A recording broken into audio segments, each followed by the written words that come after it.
Hello, hello. Doing a quick mic check. Make sure I turn Discord off or put it away.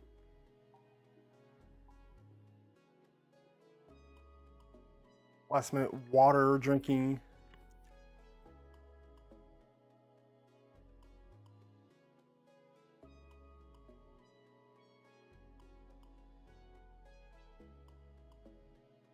Hello, hello. If the audio sounds good, if the sound of the music is coming up, and we'll get started in just 1 second. Give everybody a chance to trickle in. Got projects in Dad's garage. Hello, how's it going? Renovic said hi. Welcome, welcome. So today we're going to continue building the Fysetc Voron V0.2 kit. So far we got the whole frame built. We got pretty much the whole frame built in just one stream, which was, I wouldn't say surprising. This is my third V0, but yeah, it was faster than I've done on the other two kits, I think. Things went pretty well. I had a little bit of trouble squaring up the frame, and it was just the way I had kind of these two attached. So what I did off stream was pretty much loosened up every single blind joint on the whole frame, and I kind of turned it sideways onto one side, and then used the squares to square up one whole base rectangle. Then I turned it over, did the opposite base rectangle, and then I went about kind of redoing where it attached to the two together. I find that that's a really good way to make sure you get like a really nice square frame. So I'm pretty happy with this guy compared to where I've gotten my other two V0s. Like they had just the tiniest little bit of a shift in them, but this seems to be working out pretty well. So yeah. Anybody got any comments on the sound?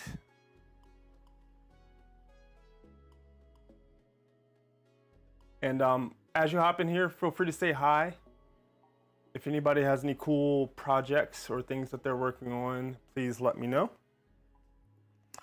Today, let's see announcements. I already talked about resquaring the frame. We will be using a different soldering iron for doing heat set inserts. So this is still the Vector 3D VLMP V1 or 1.1. It's the second version of the original one he made. I haven't gotten the newest one yet, but we have a TS101 on there for the soldering iron. Before I had this guy, which is a little Hako, but it's not like the full-on soldering station. It was just like a wired soldering iron. So we're gonna switch over to this guy. I did a couple test ones on there, but we've got the CNC Kitchen heat set insert tool on there, and I bought the kit from KB3D and popped it on there. So yeah, I haven't mastered this soldering iron. It has kind of a lot of functions. I just turned it down to like 265, found a wall wart that will give it the power delivery that it needs, and we're gonna try it out this stream.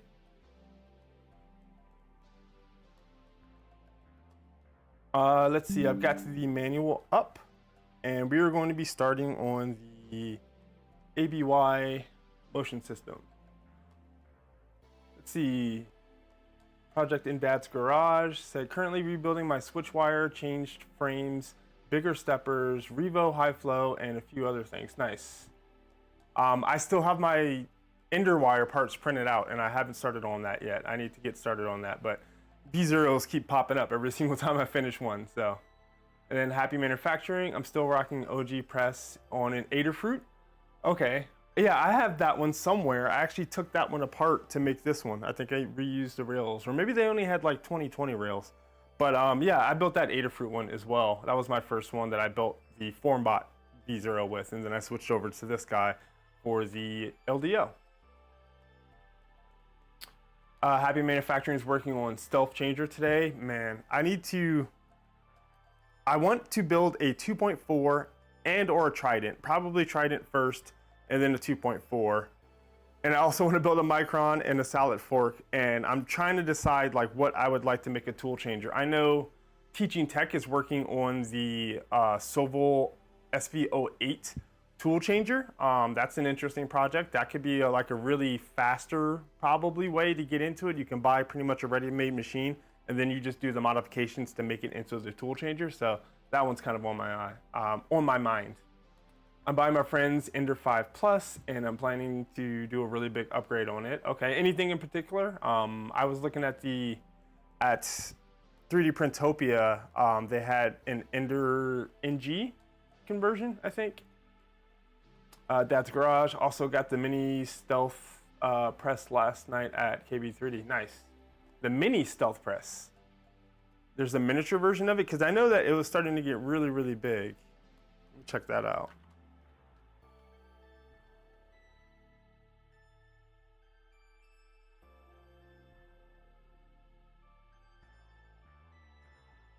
Is that this one?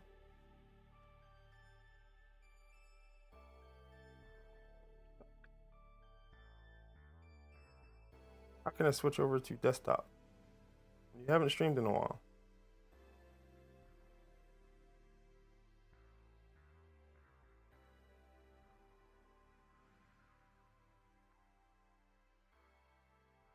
Iconic Fab was in a couple of the streams, Modbot stream, and I think Narrow stream a little while ago.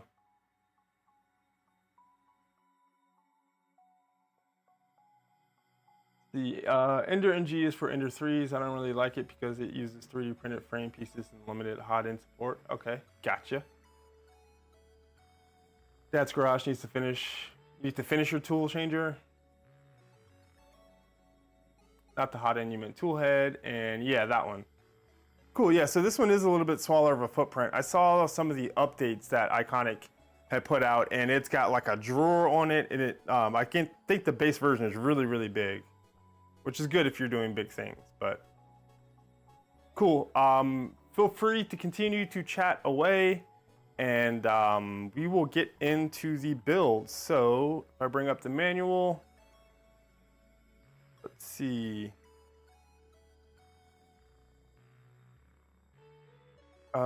We need to go back some steps. I'm always trying to look ahead to see where stuff is going to differ from the Fysetc version.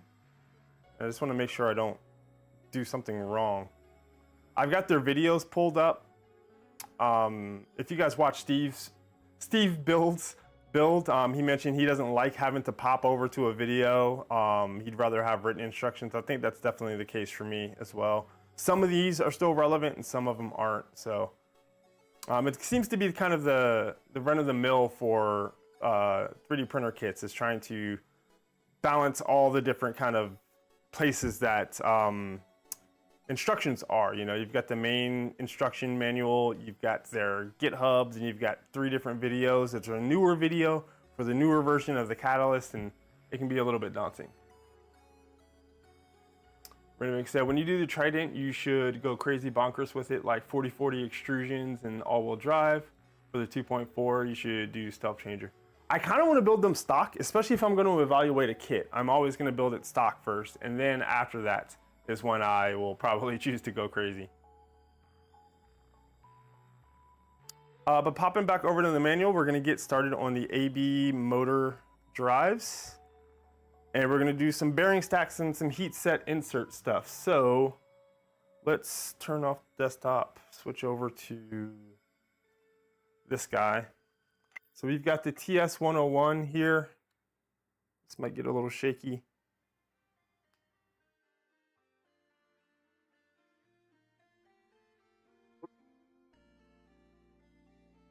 Here we go.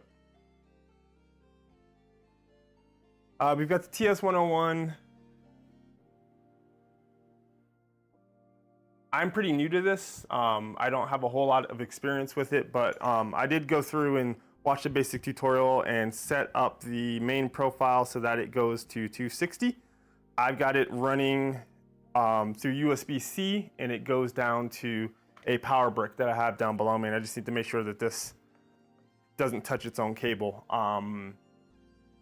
Yeah, so I think I need to get like a dedicated USB-C cable here. This one is rated for delivering the power delivery that it needs, but so far it's working pretty fast.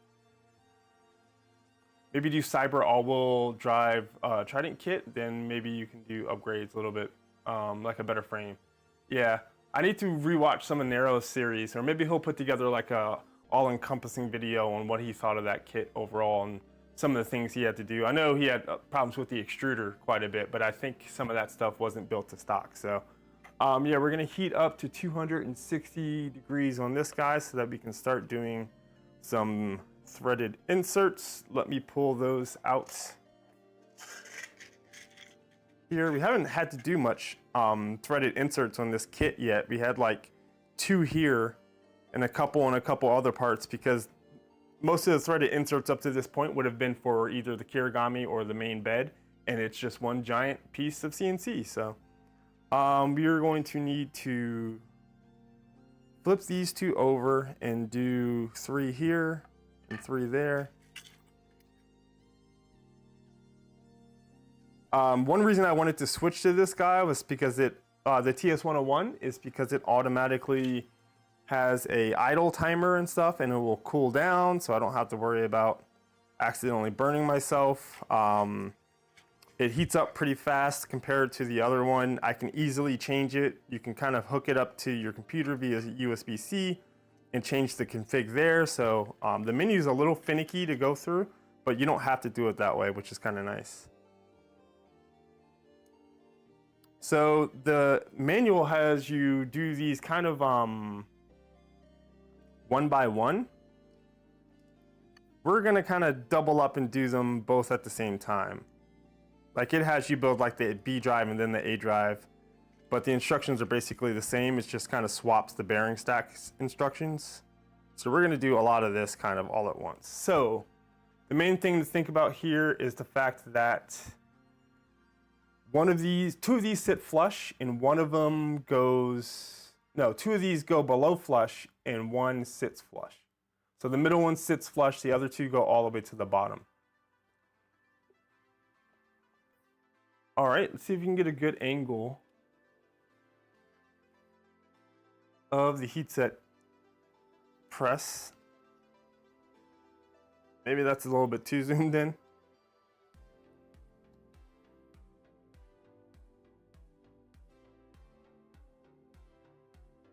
Hey, Brent Ferguson. Evening all from Texas. Any updates on the Perspective Bucky's V0? No updates on that guy yet. I guess a Cyber V0 is the Cyber is the only V0 kit that we won't have built after this. So that would be the best candidate. And you know, if I talk to them and they're not willing to send one out or don't want to, I'd be willing to buy one at this point just to kind of complete the whole set and the whole gambit. So let's make sure we're focused, and I'll just freeze the focus so it doesn't hunt all the time. So the middle one needs to sit flush. I might end up moving the frame off of the table. Middle one sits flush. Remind me of that. You guys probably can't see that very well.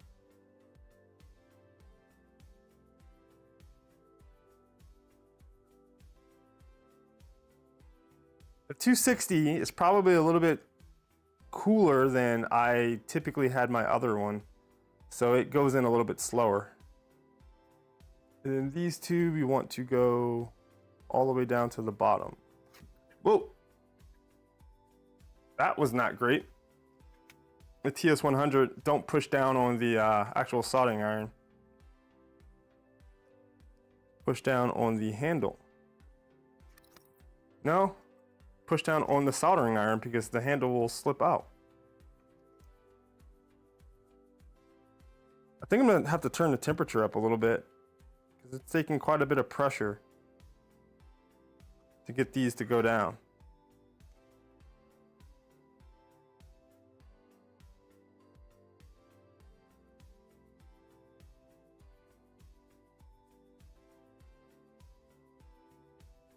So this is the soldering iron grip that came with the kit. Just tell Cyber about the theme. How could they turn it down? Yeah. I wonder if they know what Bucky's is.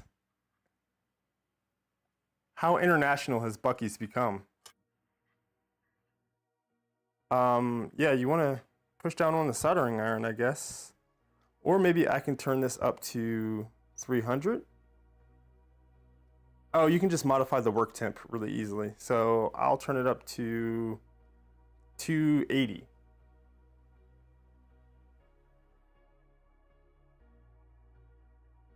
Don't put pressure, just let the insert heat up. Yeah. That takes longer though. I don't have that much patience. Therein lies the main problem, is my lack of patience. Letting the tool do the work is always recommended.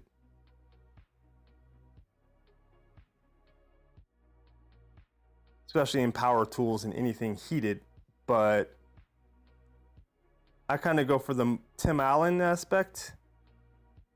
More power, just force it. So we've got the A, which will require the A insert there. For colors, we're going with the base gray and then some Galaxy Black, both from Polymaker. We've got the B there.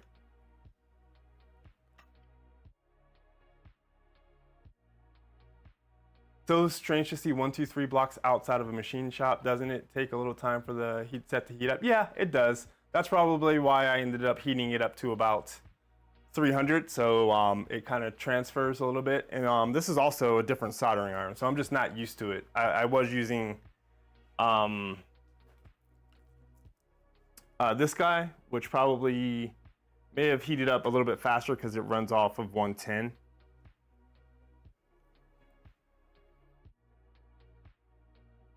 But now we know. Crank it to the max temp. There we go. Tim Allen, more power.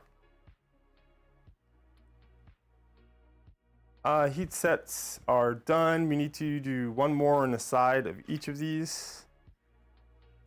No, on the tops.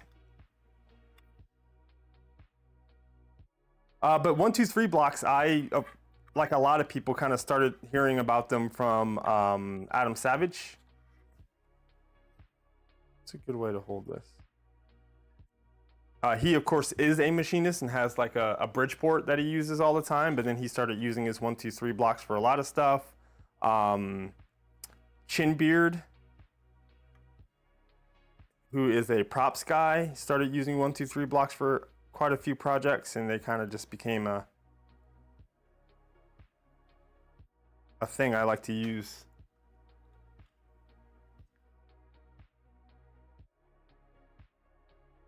I wish I had a machinist set up to use the 1, 2, 3 blocks as they're appropriately meant to be used, but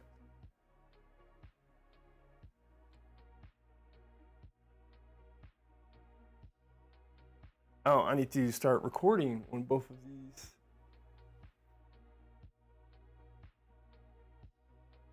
I know Steve likes to use something metal like a 1, 2, 3 block to make sure those are sitting flush or slightly below flush. Next up, we need our shims. I'm going to move this guy back and out of the way. We need our bearings.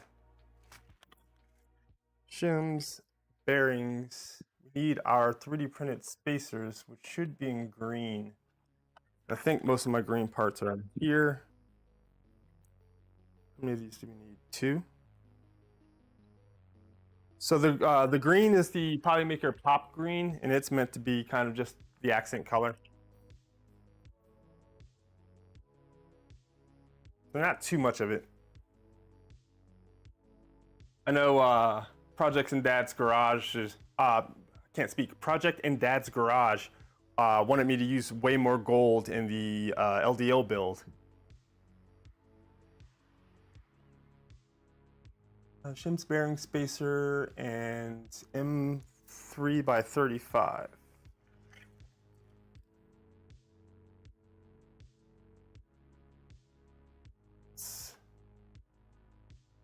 Overhead for a bit, and we can probably move the frame off of the work area.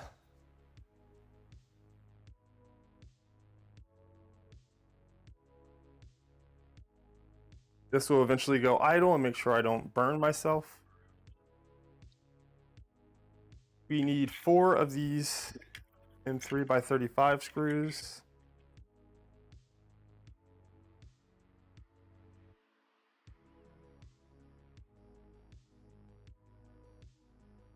And we are going to take this guy, no, this guy.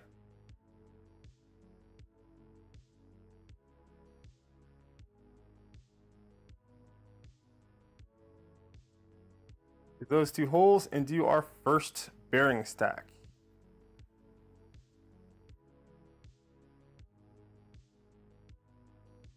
And I wish I had a good way to kind of make sure these screws would kind of stay on there.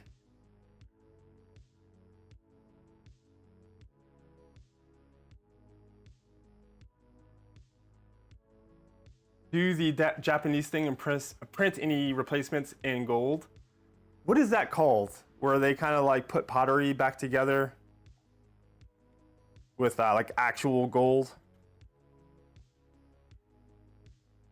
It looks amazing. Is there a way I can arrange this so it won't? I don't know, this screw always ends up falling through. I wish it was a good way to, maybe I can stick something through here.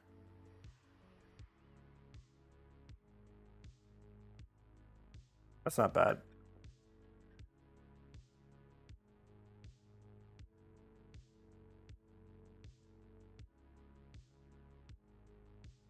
All right. On this guy, we need a printed spacer. And then shim where my tweezers.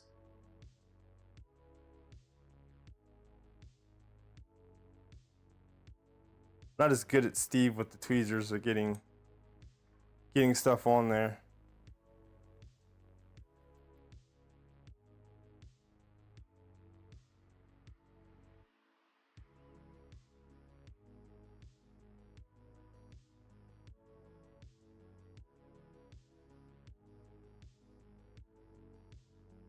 Gotta make sure this other camera is in focus. What is the term for that, where they do the stuff in gold?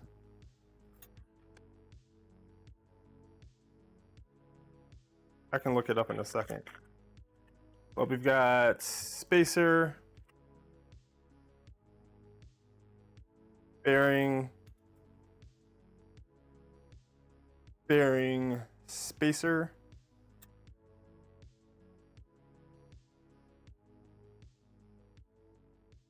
On that guy, and then on this one, we've got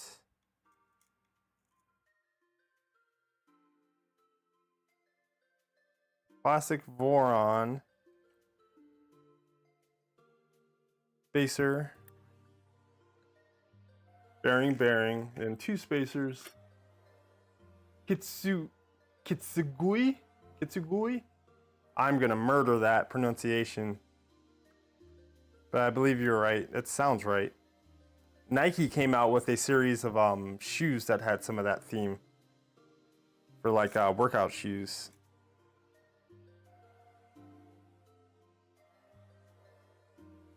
Two bearing stacks, or 2 bearings, or spacers.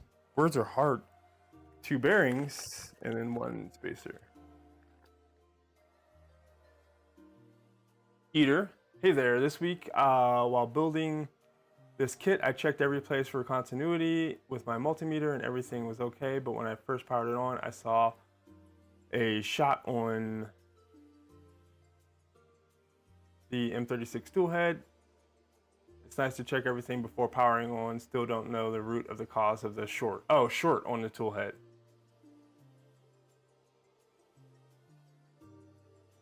Doesn't count if it's not a repair, so you can't like pre-shatter stuff and then put it together with gold.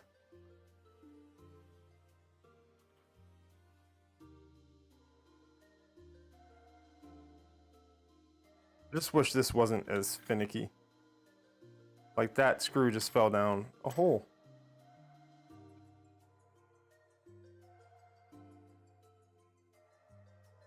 I guess just holding it in my hand is the best way to do this. I've tried to get fancy every single time I built one of these, and this just seems to be the best way to go about it.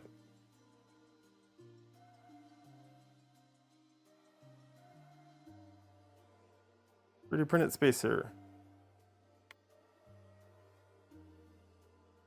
Regular spacer. Bearing. Bearing. Regular spacer. Any other things you've come across with this kit that is notable?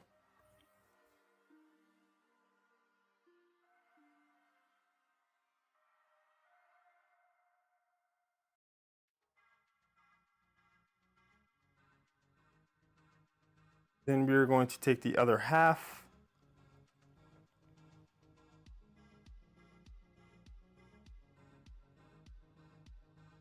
This is this guy, I believe.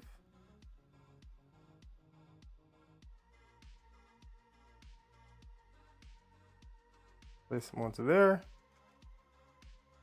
They'll clamp together. I did go ahead and already sand a lot of these mating surfaces down. Just anything that's going to slide on each other.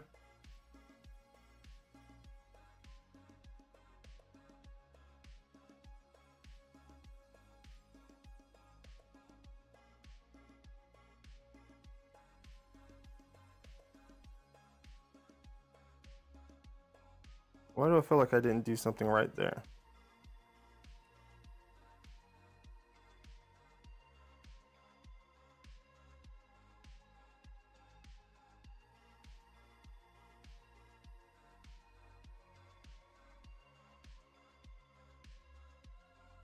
It's not really snapping together all that well. Maybe I sanded it too much.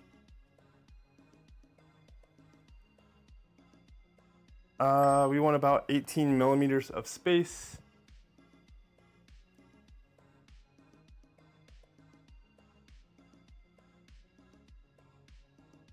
You're right at 18 millimeters.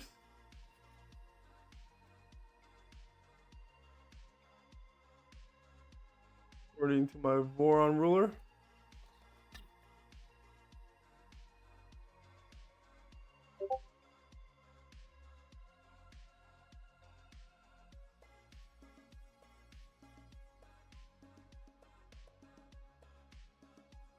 Peter said, the kit is amazing quality, but I feel we need a better documentation since there's a difference between the official docs. Yeah, I just mentioned that a little bit ago. I would like to have a second V0 when doing builds. Mine is always printing something. Yeah, I just turned off a V0, one of my other V0s to do the stream just so it doesn't make too much noise. On the manual, you should use M3x6 to hold your Hotend, but on the Fysetc videos, it shows 2.5. But in general, it's an awesome kit. Good to know. Well, if you see me doing anything wrong, please feel free to call me out and let me know.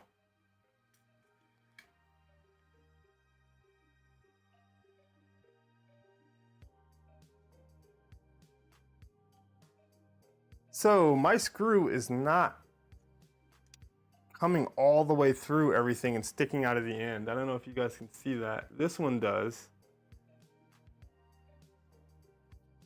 This guy is not.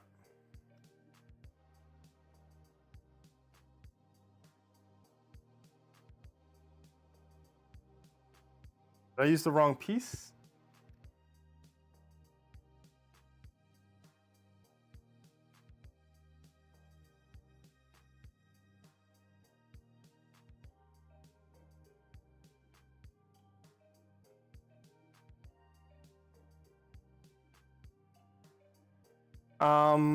Did I maybe use the wrong side of it or something?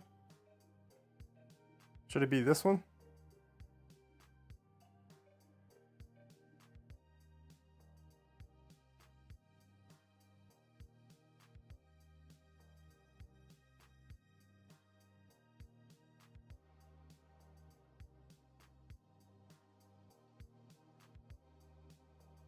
Doing this guy, right? Is that the right orientation? Then we have 3x35s.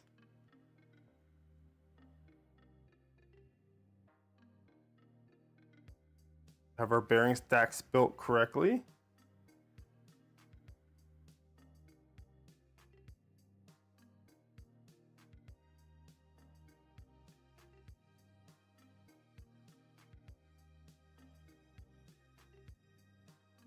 Yeah, these two are lower than that one. Are we doing the A drive? Maybe I used the wrong part.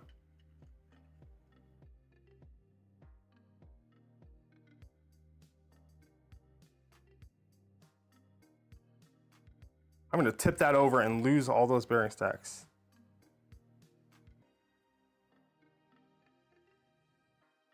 Because where you insert these, they have to be way lower. But these go completely through. These two screws, after you connect these, they don't go into the heatset inserts. The heatset inserts are on the opposite side of that part. They're near like where the drive comes out.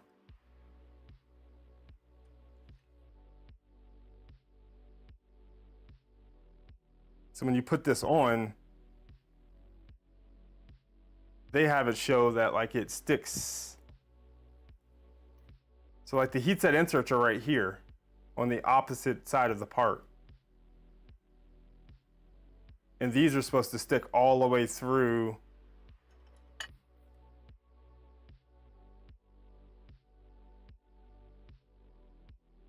the end of that part, right? Am I mistaken?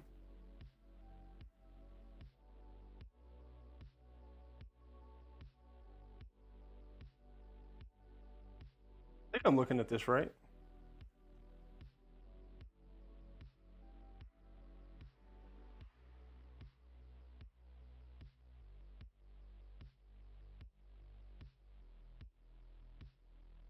This one thing we can do is take an M35 screw.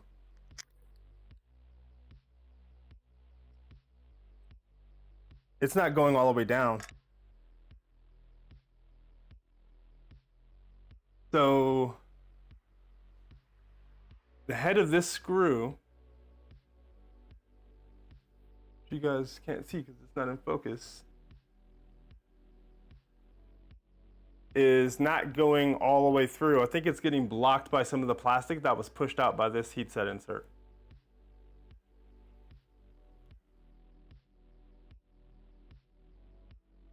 See if I can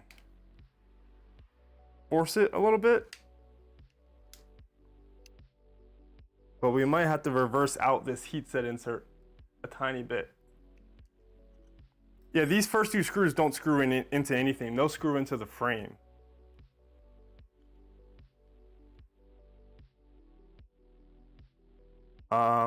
Keep this guy back out. And I don't like backing out heatset inserts, but I think I just put this heatset insert a little bit too deep. And now it's blocking the head of this screw from going all the way through. Because it should protrude out of this end. Heat, please. I could also heat up a screw. Reverse it out a little bit.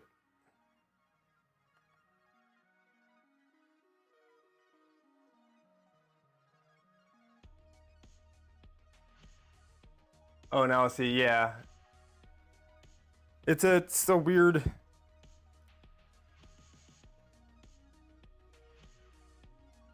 Get a little bit of heat into the heat insert.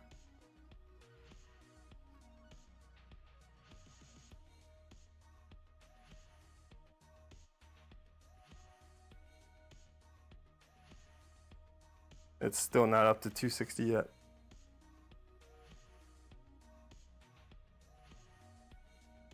That's something to definitely keep in mind. Don't press the heat inserts on the side in too far.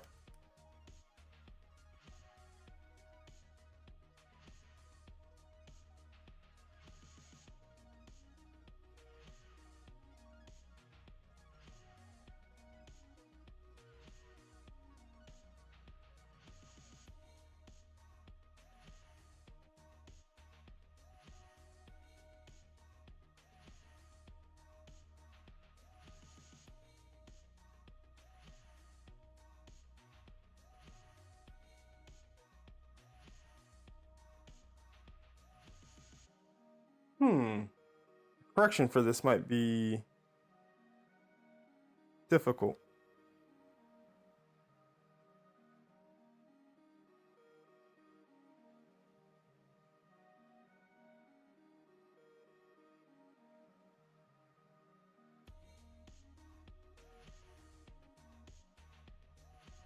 No, I just had to heat it up enough that when I then pushed on the head of the screw, it pushed the heat set insert out a little bit, and it's not gonna be perfectly square back there, but I think it's okay. So now both of the screws protrude out the bottom like they do in the picture. Hopefully the next one won't be like that. All right, confusion managed. We were at 18 millimeters. We want to take M3x30s and stick them through the other end, and these will screw down. These next two screws.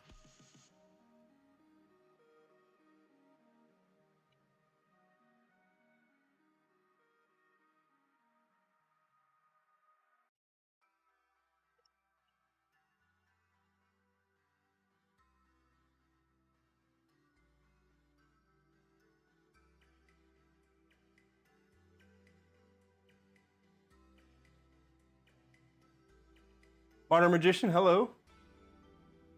David, welcome to the stream. Thanks for tuning in. Just a note, on the manual, you'll add a pancake motor to your tool head with the wire up, but here you'll have to reverse it since the M36 is plugged on the downside. This is my third Voron V0 build, David. Third version of the exact same printer.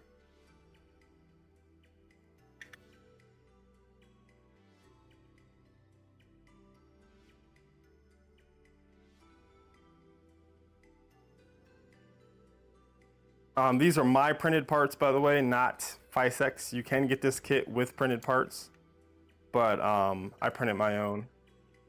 They did send this kit out for the purpose of making video content around it, but no money was exchanged. Standard YouTube disclaimer. Third time's the charm. It is going smoother and faster, I will have to say. I do have to say, than the first two. We need our pulleys. They are in the motion bag.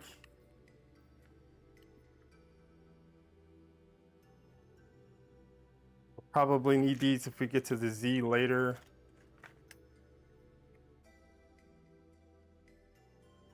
Is there any thread locker on these? Probably not, right?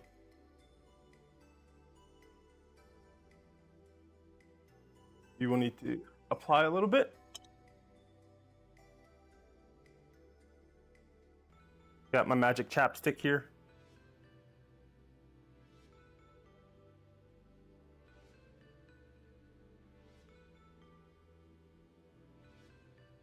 I bought this to build an FDL blaster, and I still have it.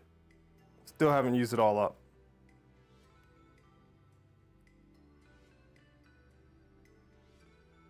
Back it out to get it started.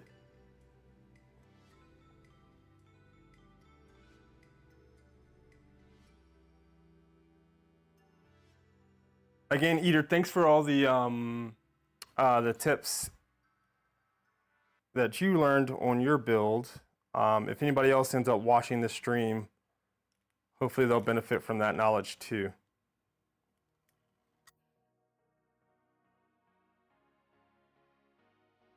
Apply our magic chapstick.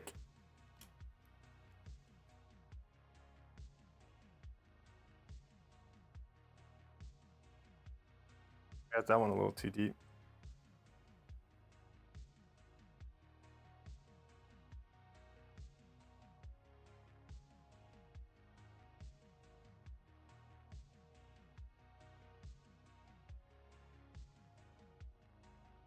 Getting some choppiness like every few seconds. Audio is fine. Can't wait to see what the theme you want with this time. Let me see if I have any dropped frames.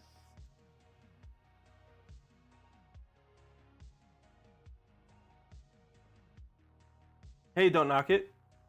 I am getting a low internet connection for some reason. I'm connected over wireless. No, connected wired.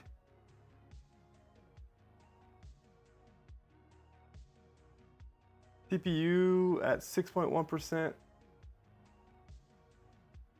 Oh, I am getting drop frames. I might have to, thanks for letting me know. I might have to reset something.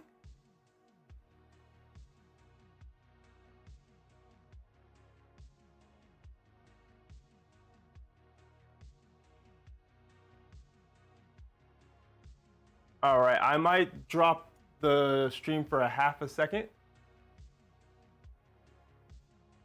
but I should be able to come back.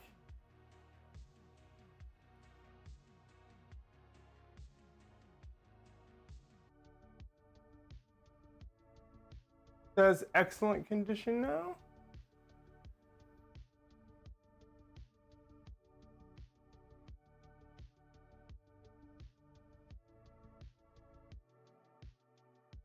What in the heck?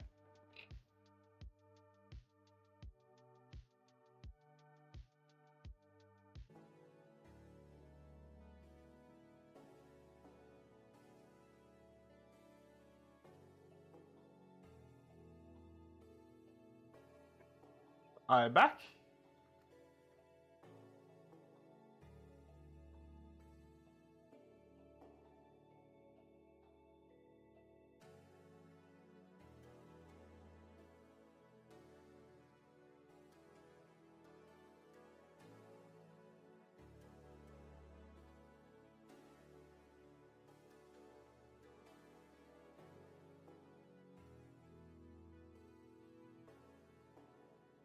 It says excellent condition on one end, but OBS is saying a lot of dropped frames. There was a Windows update yesterday that I ran that could be causing issues because nothing's changed on my network, but I'm dropping a whole lot of frames in OBS all of a sudden. If you guys could let me know.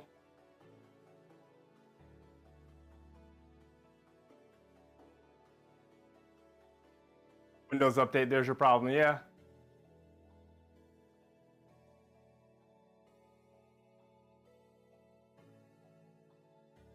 How does that look on my computer?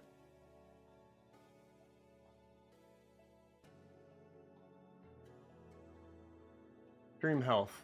Stream is healthy. How's it looking to you guys at the moment? It's looking really choppy.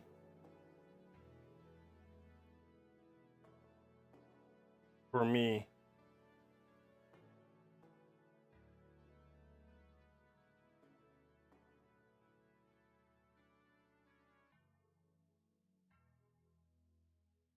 What?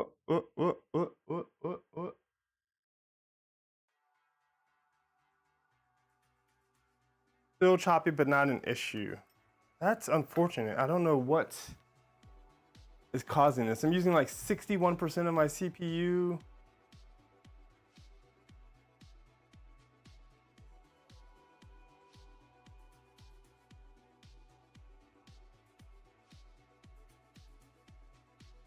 I wonder if they like updated my network connection.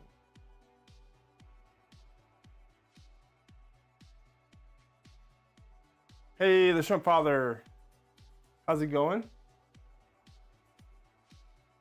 Looking at the preview over there. Do some activity so I can see how bad the delay is. Still a bit choppy.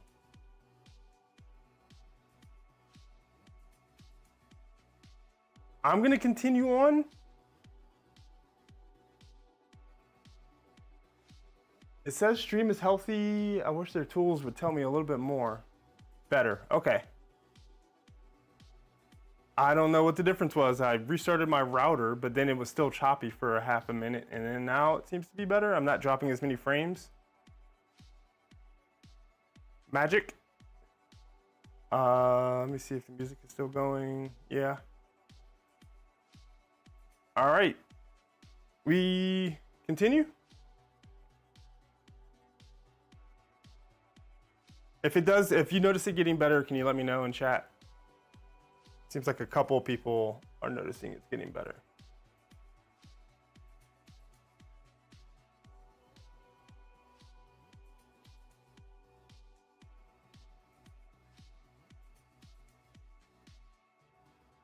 Seems better, seems better. I'm seeing green, and I'm seeing like 2100 or 21,000 kilobits per second.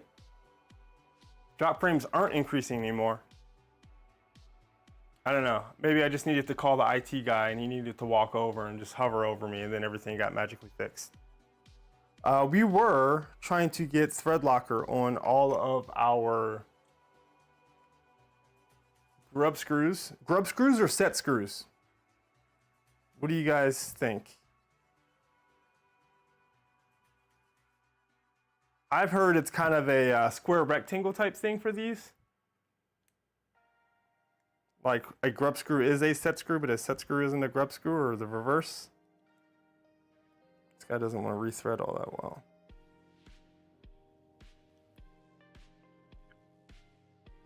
And I'm just gonna wipe off any of the excess with my finger.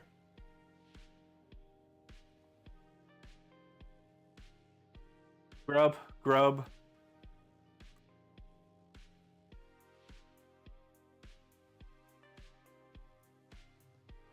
I call them set screws if they have a point, and grub if flat. Interesting differentiation. I don't have a preference. I think I heard grub screws first, so I say grub screws. We need to find our A motor. Is this guy?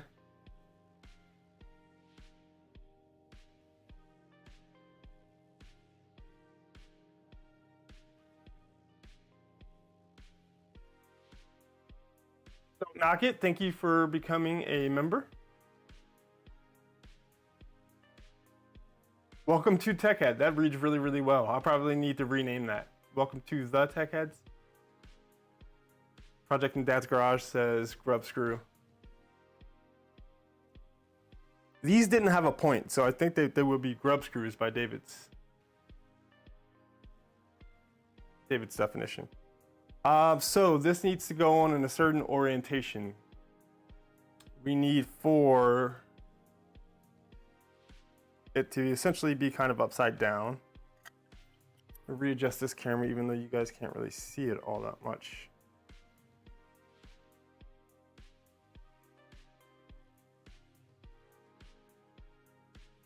A tech head is just a member of the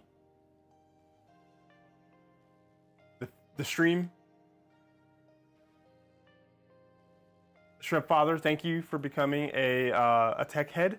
Membership benefits, any videos I put out will be available to members at least 1 day early. If anybody has any ideas for kind of members only streams or something like that, definitely let me know. I'd like to get some increased benefits, but I did start the membership at, I think, the very lowest level that they would allow, which I think is like $1. But thank you all for joining.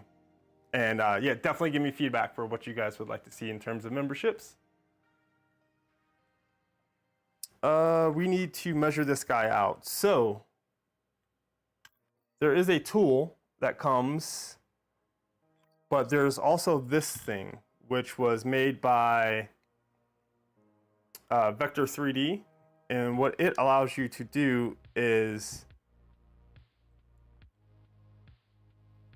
set it up in a way that you push up into it. And I need to make sure that this is on the flat and a little tight so it auto orients.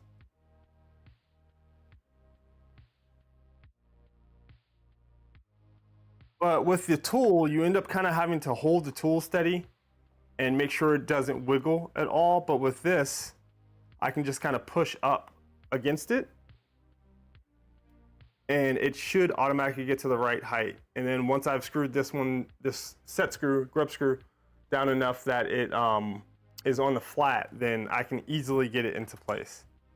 I thought that that was a cool little way to do these versus the default Voron tool, but to each its own. It's come in handy for me printing these out since I've done it 3 times.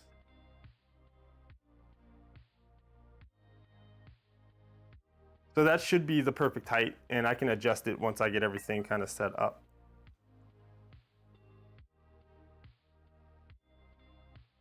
The day early videos are cool. At that price, I'm happy to just see my name in green. There we go. Yeah, that's an awesome way to do it. I like it better than the tool. I assume that you can probably get these made for 2.4s and the Trident gantry as well, and it just seems like a really fast way to do it.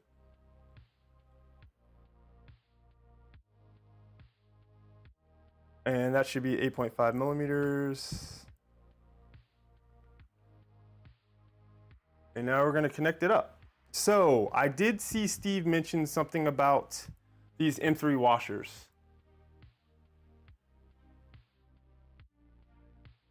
Green crew, green is better.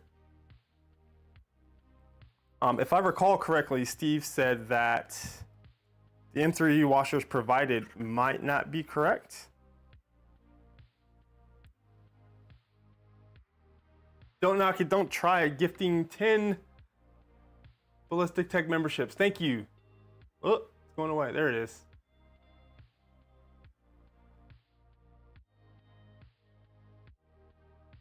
I can't read the chat. Who got memberships? Cheesy Potato, Eric, Truggy, Professor Sleeper, Tim from TH3D,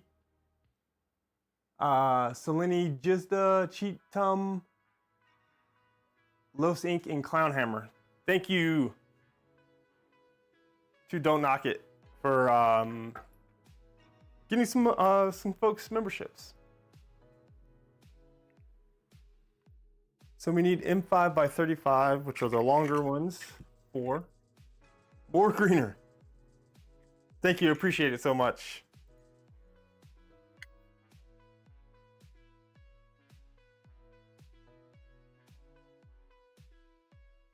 So we have these M3 by 8 shim rings,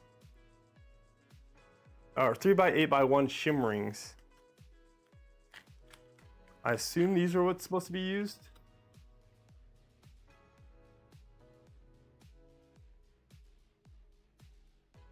But they kind of don't fit into these grooves well. Can you guys see that? So there's 8 of these. Well, maybe they're not the right ones.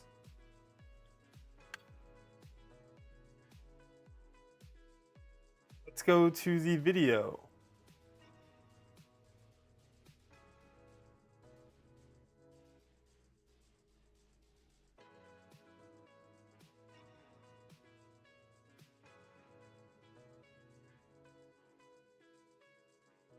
M3 by 35.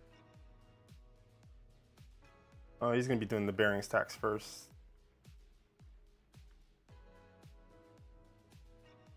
Did it catch up?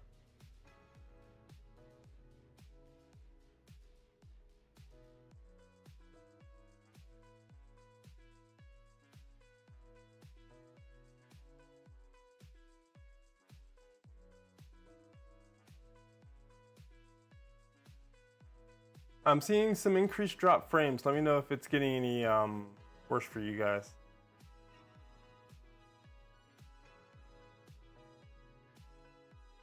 Three by 30s. See here, it looks like he's not using these thicker M3 nuts. It looks like he uses the same shims,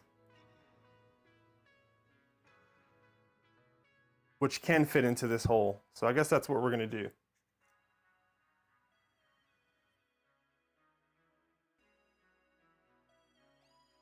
Certainly welcome. Just giving back to the community. Thank you. Don't knock it. I see you in a lot of different chats for Voron, 3D printer builder folks, and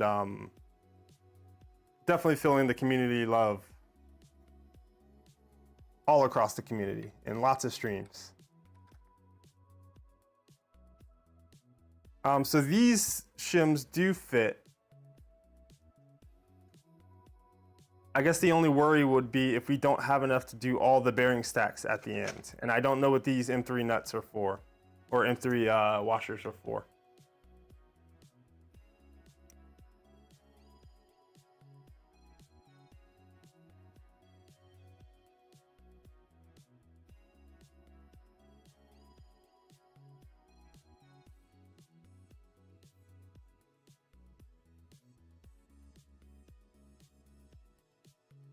I'm gonna proceed this way. Eater, if you're still here, did you run into this at all? About this being a little mysterious?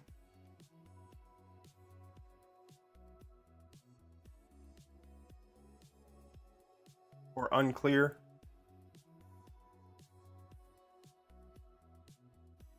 Stream locked up for you. Oh, I was paused on a video, sorry. I need to turn off the desktop. So, I use these M3 shims to go in there, and not these M3 8x1 shim ring things.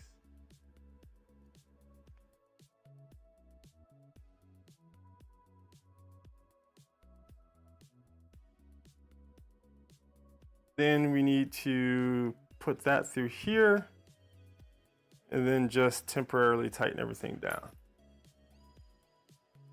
Was duped, okay. Yeah, sorry, I forgot to take off the desktop video.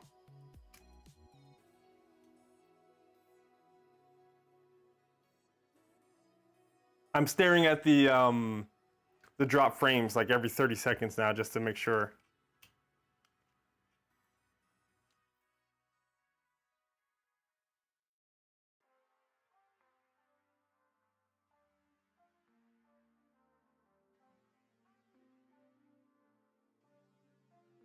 This will be one motor assembly done.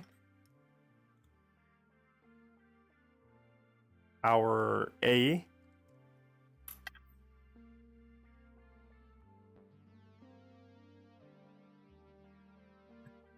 I loosen it a little bit, maybe it'll actually slide.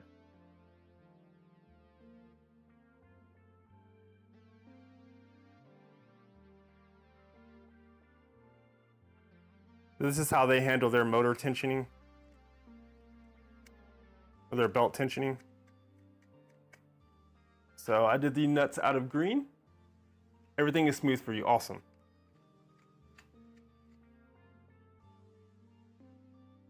And then you can tighten this nut and it will move. It's only like 3 millimeters of travel.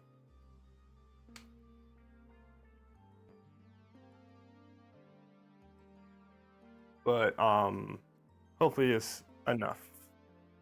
All right, we're gonna move on to the next motor, which is the B motor. And I think I got the wire direction correct. Oh, we can use a belt to check the alignment of everything. This is a trick that I think Timit came into chat and showed me.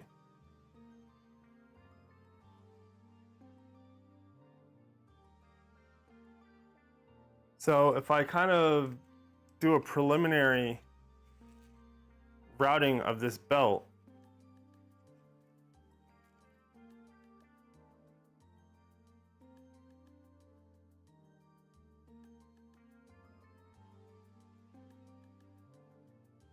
and I can look in there and kind of make sure everything's aligned.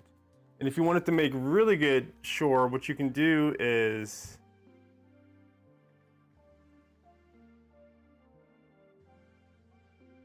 loosen your grub screws just a bit to make sure that it'll slide.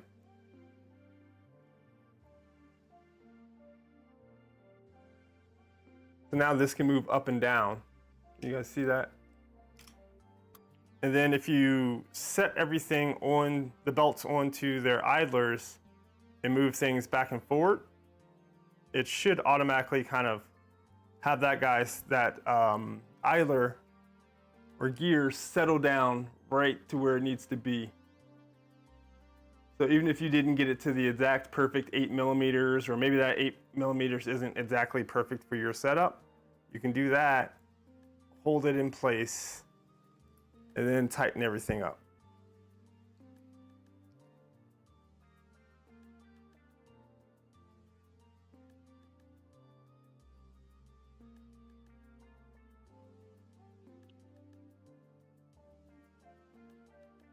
So that was a top tip that Timit gave to me.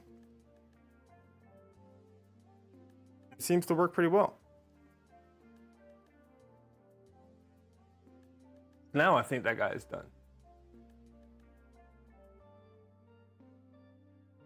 Yep, we're gonna do the exact same thing for the B drive. Put that through there. We don't need the magic chapstick anymore.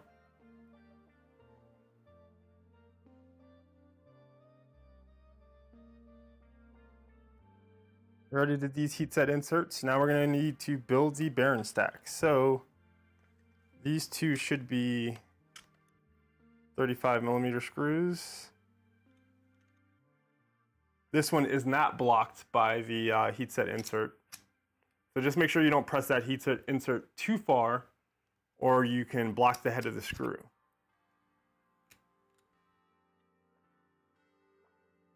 Here and here.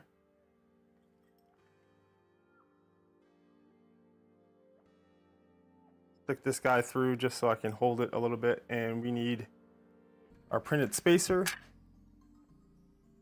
We'll go last on this one.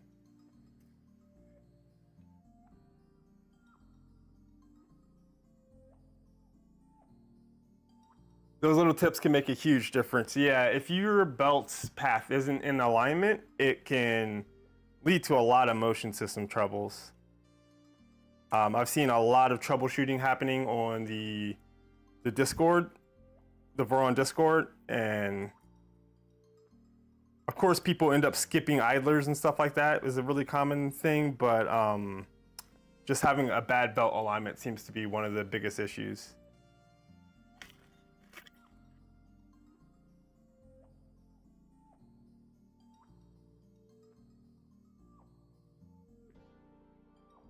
Bearing stacks.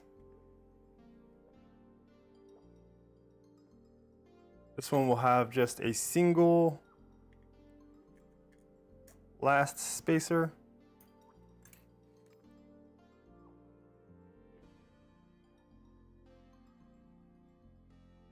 Easiest way for me is to just stick it on my finger and plop it on.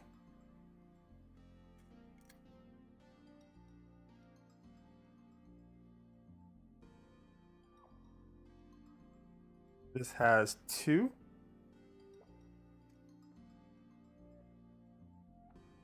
And then 2 more bearings. Don't knock it. Have any plans to do non-printer builds? Yes, I have a sim racing wheel that is kind of a semi-kit, semi-DIY 3D printed one. And I've actually gotten some parts printed by PCBWay in I think it is MJF, some multi-jet fusion, like powder-based 3D prints. And I'm gonna kind of go over, you can print it with FDM or resin or whatever you might have on hand, but you get a really, really nice finish. And it's kind of what some of the real race cars use, is like an MJF type material. So I'm gonna go over some of the differences, talk about how you can use 3D printing for sim racing stuff. So that's a series of videos I'm currently working on, just the whole production process. But PCBWay already sent the parts over, so that's kind of my next non-3D printer related build. So you've got spacer, bearing, spacer, printed spacer, spacer, bearing, spacer, bearing spacer. So that should be done. Sim racing is kind of where I spend my time when I'm not like doing 3D printer stuff at the moment.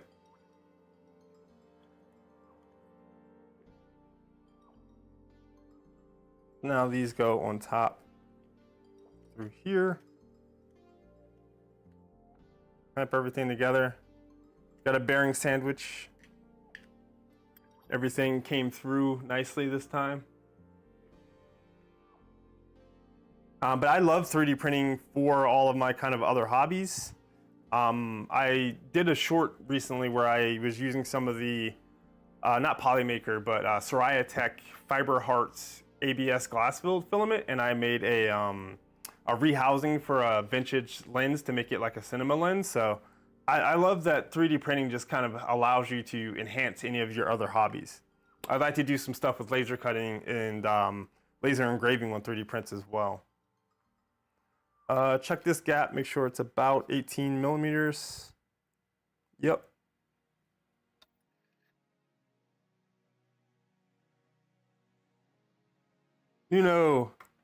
Welcome to the stream. Thanks for popping in. We need M3x30s. Go through on this side.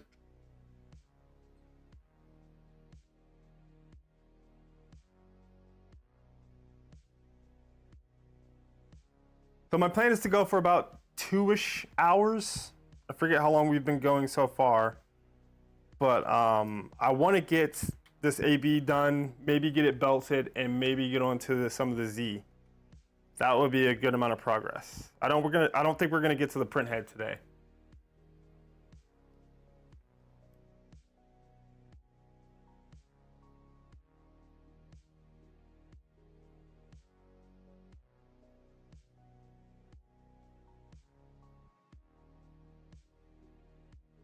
For this one, we're going to do the motor, essentially the reverse. What did I do with that? So now the teeth go up top, but same thing. I'm going to loosely tighten to the slot so that it can still move, and then use this guy. So you kind of just have to slide it up.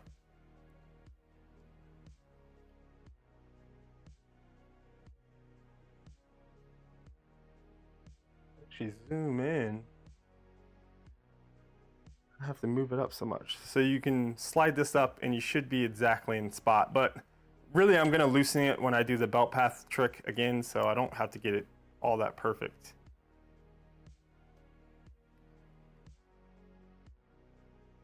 But again, Adam from Vector 3D came up with this jig, and I think it works pretty well.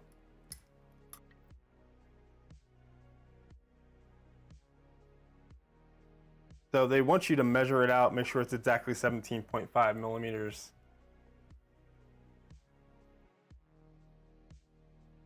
All right, so I think we can put these in 3x30s away so I don't accidentally use them. And we can mount this last motor. We need M3x35s, 4 of those, along with our M3 shims. Let's see, the dropped frames have increased a tiny bit, but not like they were. So hopefully you guys are noticing the stream quality is maintaining now. I might have tightened that down a little bit too much.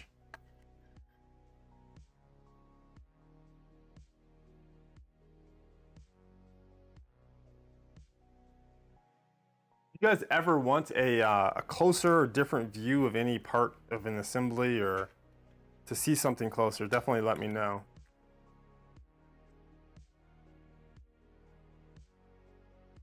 And definitely let me know if you see me making a mistake.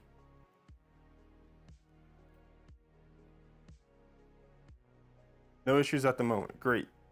I don't know what it was. Maybe restarting the router helped.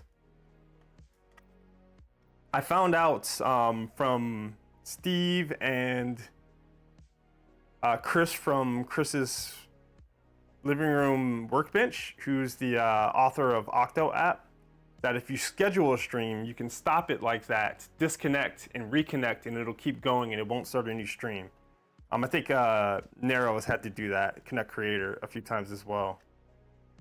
That's really useful because it's kind of annoying when everybody has to kind of rejoin a new stream potentially multiple times when you're having troubles. And then after that, we can attach the motor, and we'll do the belt path trick again on this one. You do want to be careful, from what I've seen, when tightening these down. If you over tighten it, then you can get it too small, and you won't have that kind of 18mm gap that you need, and that can throw off your belt path. I kind of get everything mostly tightened down. I like to try to remember to go in a cross or star pattern.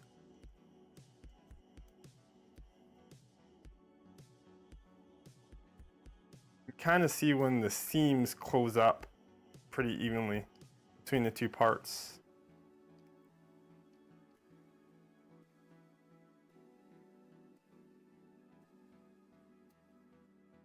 And I don't want to tighten those too much because I want it to slide a little bit.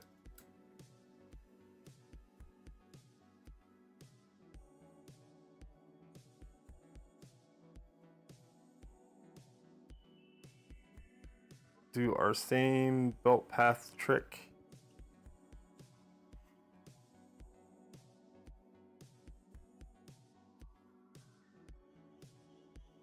Try and get everything as aligned as possible.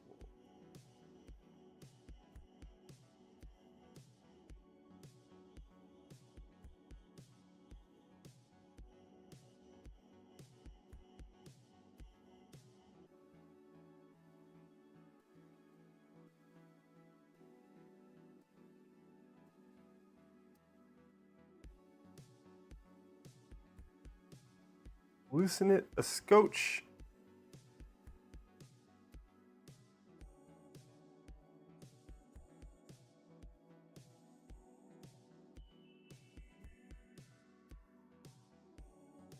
And use the belts to work that pulley into the perfect spot.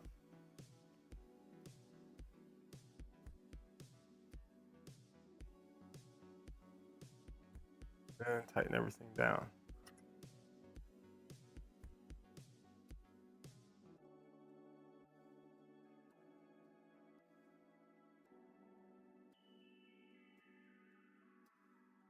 There we go.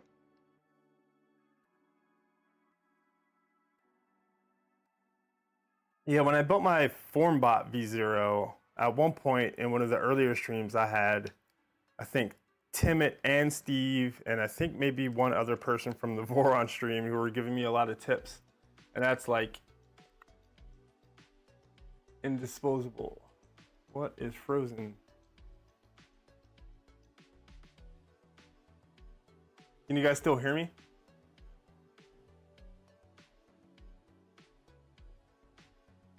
Man, I've never had this much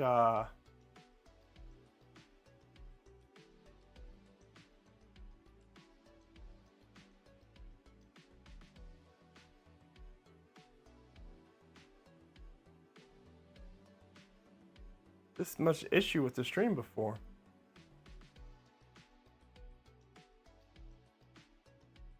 Trying to deactivate and reactivate the capture device.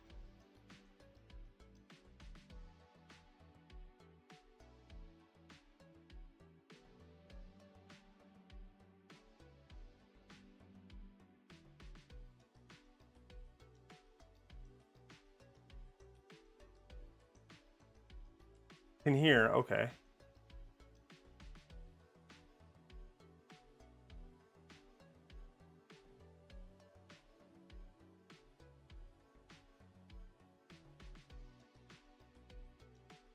My screen capture device or camera capture device is not showing up in OBS right now. Let's see what we can do about that.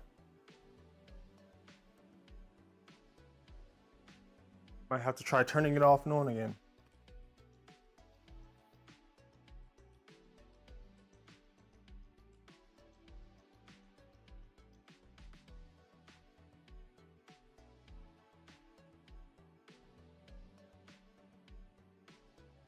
Excuse me while I furiously unplug and replug stuff.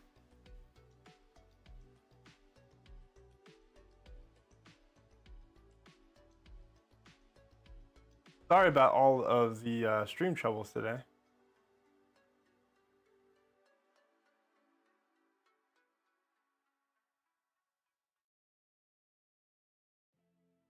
Try changing scenes and coming back.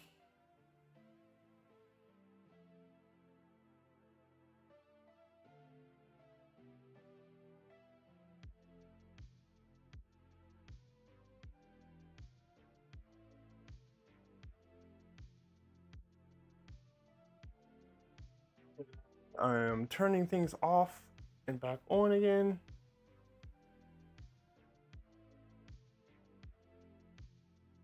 Have you tried turning it off and on again?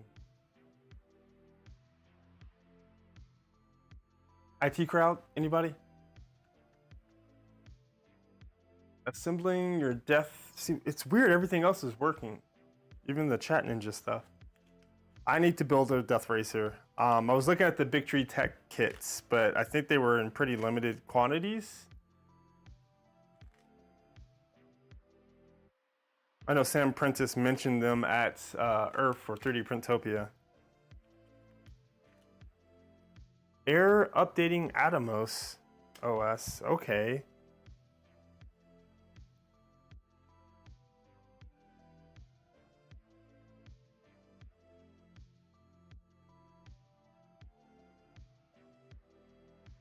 I think my camera capture device quit on me.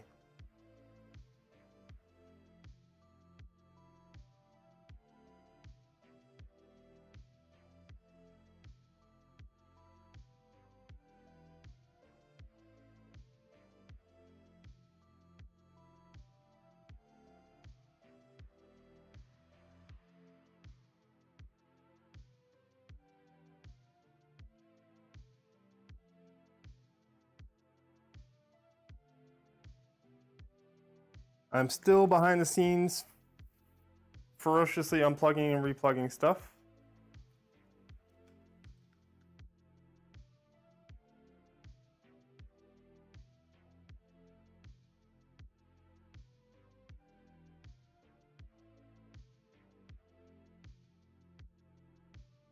Technology is great until it isn't.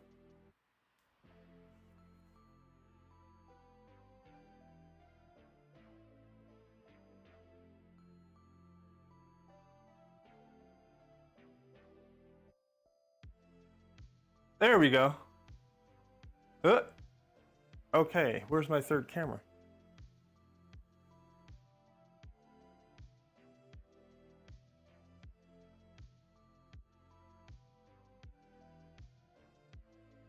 Everything seems to be working except one camera.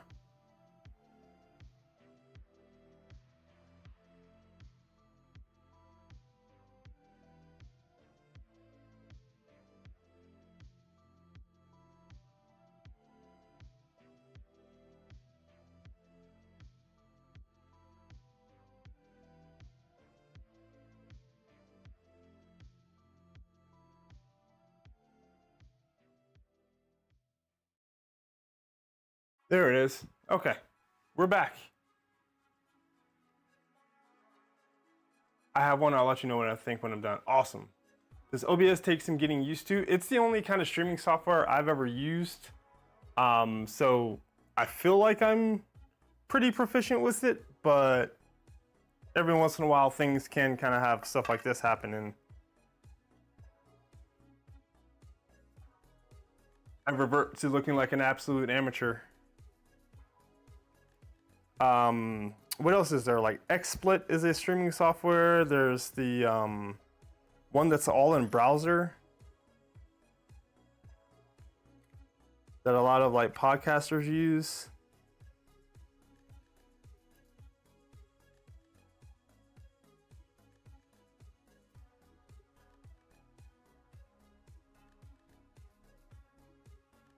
Okay, so both our AB motors should be good to go.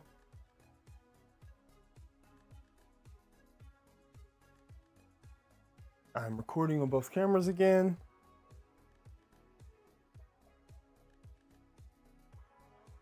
And now we need the frame back up here.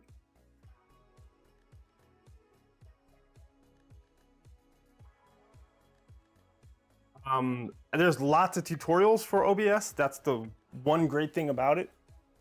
Not the one, a great thing about it. That green really pops. It is the pop green, appropriately named.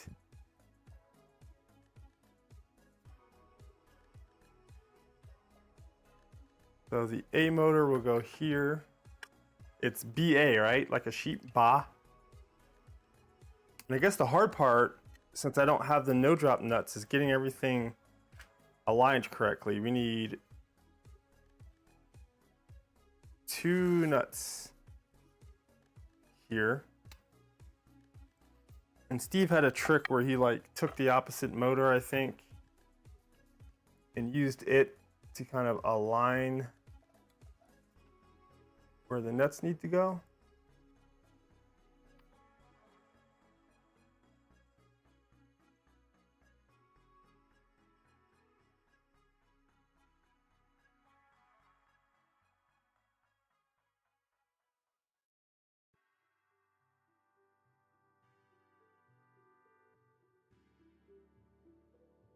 Not sure I did that right, but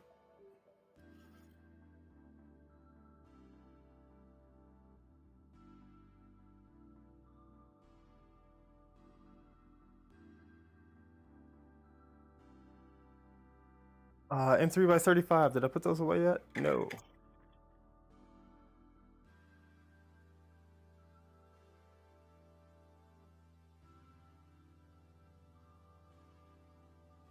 So that's actually getting threaded into.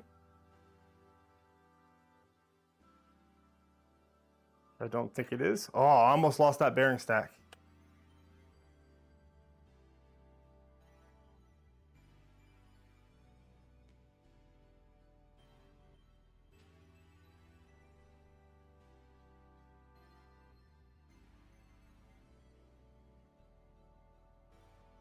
I didn't align the nuts correctly with the right actual screws.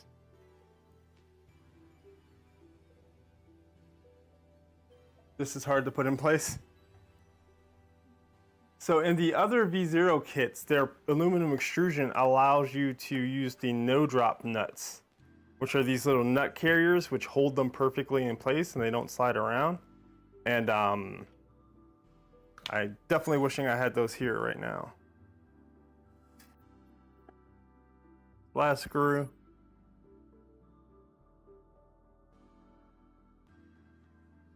There. This guy right there. We got the first 2 screws and then these 2.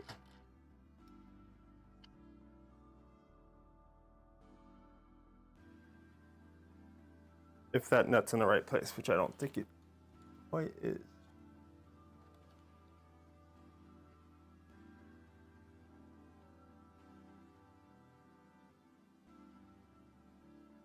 Yep. Get in your home.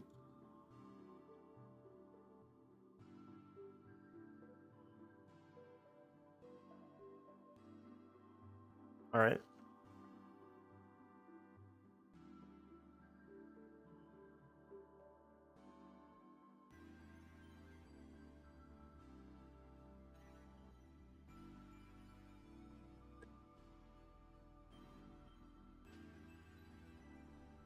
Nope. Push that out.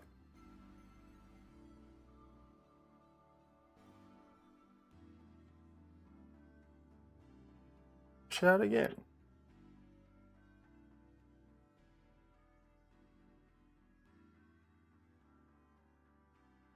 Yes, these are a little finicky. This is one of those finicky parts of building a V0. So kind of just got everything started initially. Now I'm going to go back in and tighten them down a little bit more.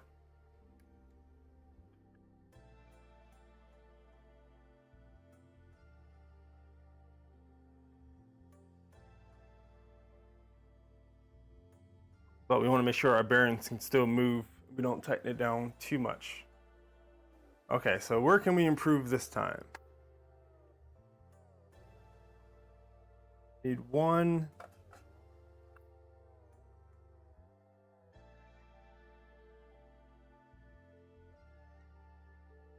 Down there. Around there.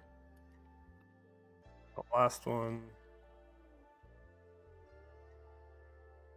Around there.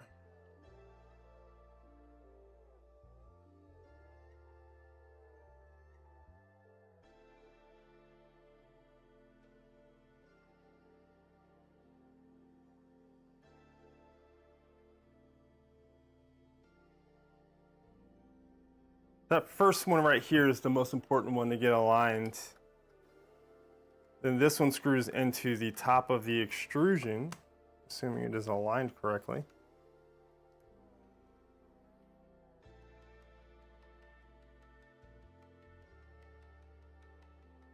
Which it wasn't. Now is. I think. Yeah.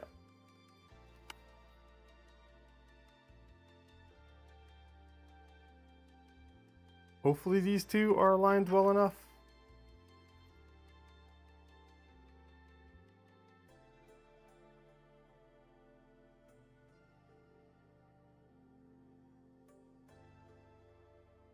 I don't think that one is.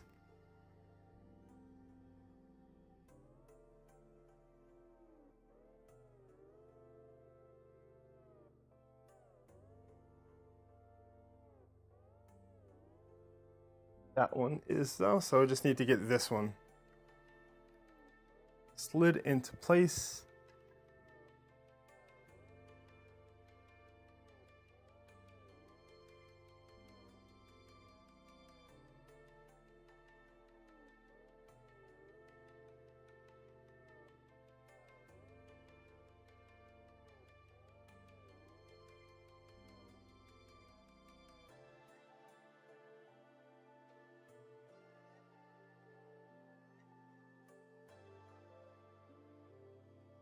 So scooched it back out so that I can push it back in.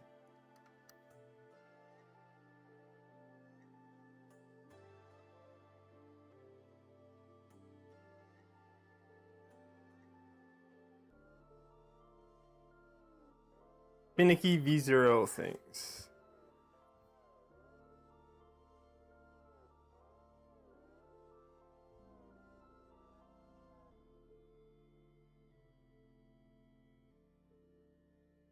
Yeah. Peter, you weren't joking in this.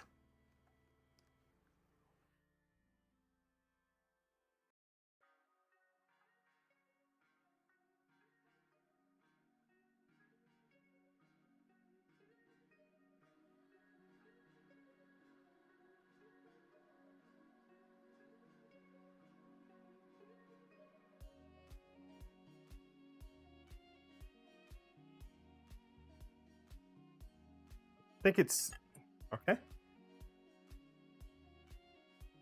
Sitting right on top of the nut, not finding the threads.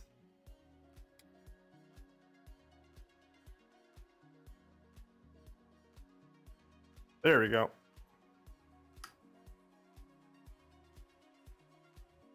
Pretty sure Steve has a really good method to do that. If you watch back one of his streams where he aligns everything beforehand.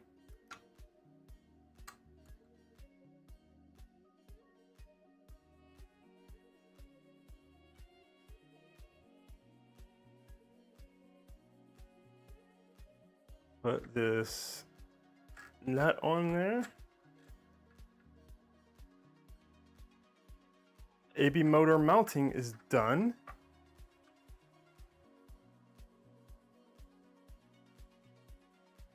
what is next? The front idlers. So I have gone with a mod for the front idlers that I did on my FormBot build, no, on the LDL build, but not the FormBot build, and that is the lazy cams. And the lazy cams allow you to manipulate the cams, which lock the top hat on the V0, with little levers through these slots instead of with the tool. I never really have the tool around. I don't lock my top hat all that often, but I found these to be pretty beneficial and a worthwhile mod. So we're gonna use those. It's just an alternative printed part for the most part. So more bearing stacks. Do we need to?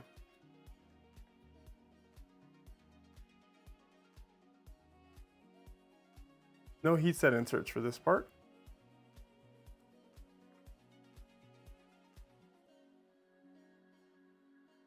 Did both of these use 3x35? Yes.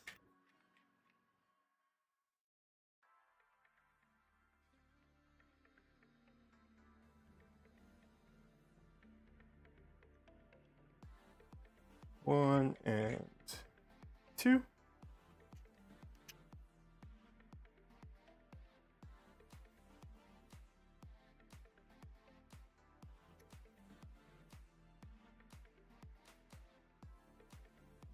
These get the same bearing stack kind of orientation.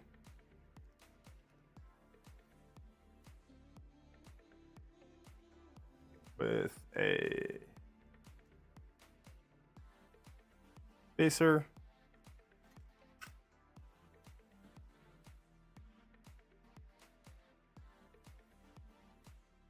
Bearing spacer.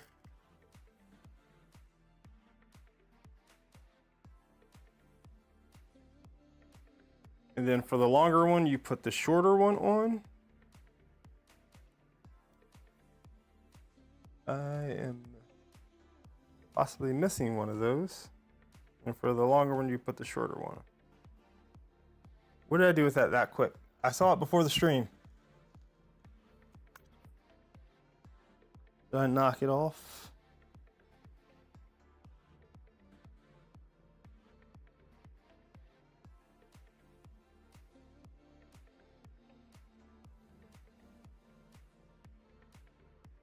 How much time of my streams has been spent looking for printed parts? You can do the other one. In the meantime, I'll find that in a second. Or fire up a printer.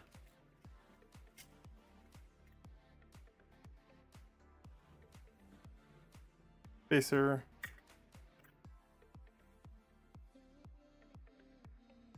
Bearing. Spacer. Tall boy. So this is one spot where I decided to just do two different colors. I don't really know why. No specific rhyme or reason. I just felt like it. We'll see what it looks like on the printer. But I need to find that other printed part.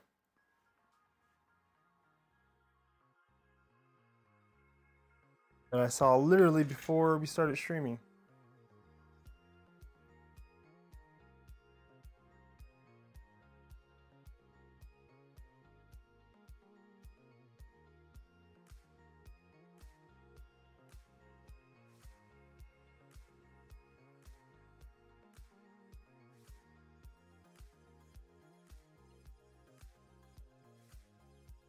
Where did you go?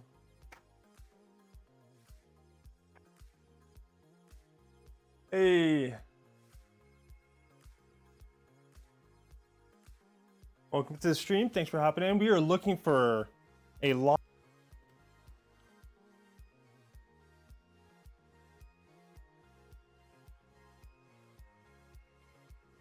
That I absolutely know I had before stream.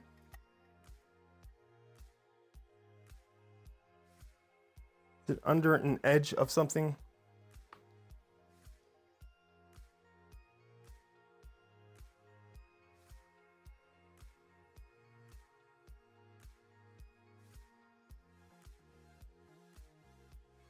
Man, I can start to hear my stomach grumbling a little bit.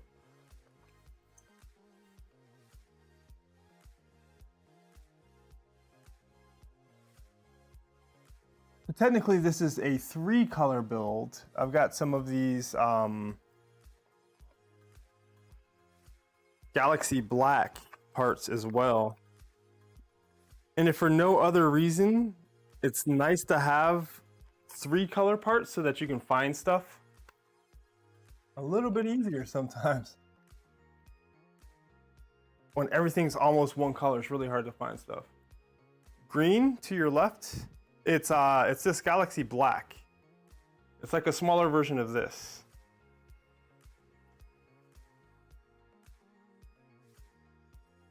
And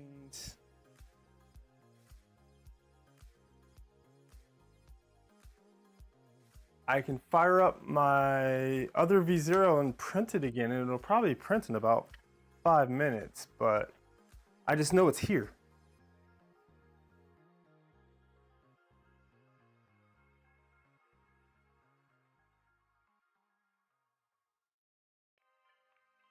Be one of those dumb things where it's the last place you looked.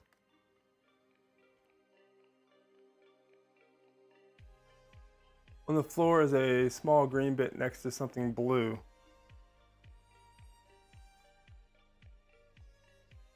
Over here, these are my X gantry things.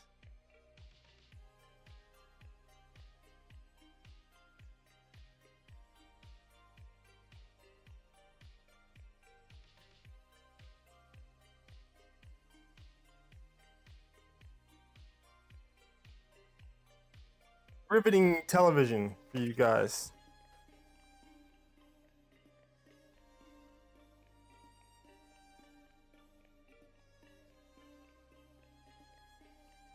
I might have those printed out in a different color I could use, but I wanted them to be Galaxy Black.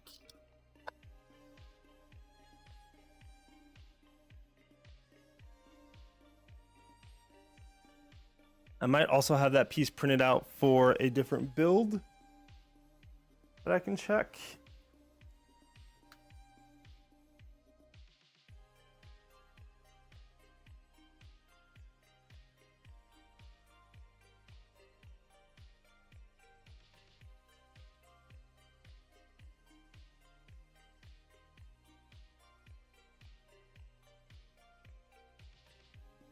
Found to A1 that works. Further left, further left.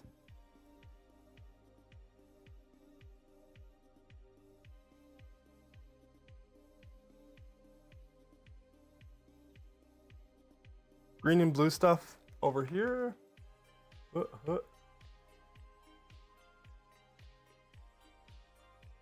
This piece will work. I use some of the same colors for my LDL build.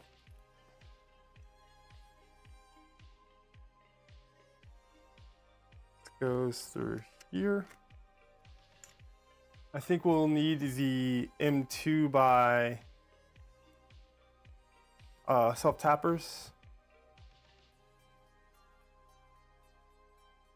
Maybe not. Oh, we got to start preloading nuts now. 4 M3 nuts. I could just be blind also, so.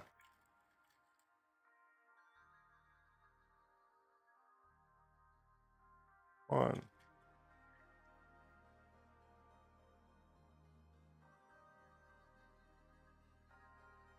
Two.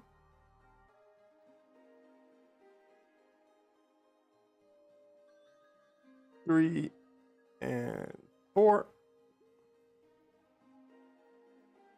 I don't think we need a symmetrical number on the other side because this side has the door handle hinge thing on it.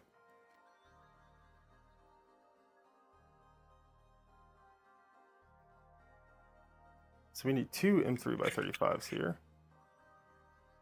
And this is the shorter or taller one? taller one. Right? Be looking like that.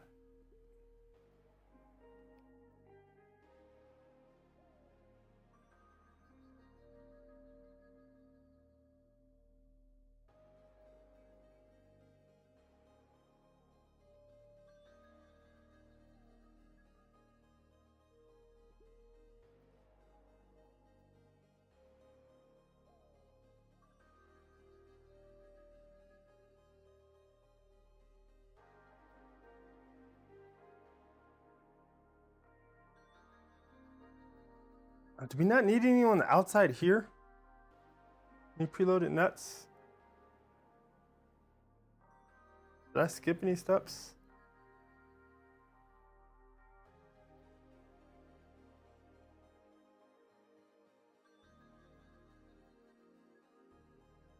The most worrisome part about building one of these printers is making sure you didn't miss any preloaded nuts.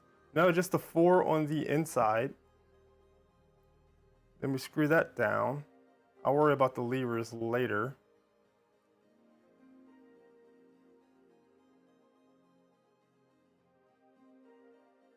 This is aligned with the top for the B. This is aligned with the bottom for the A.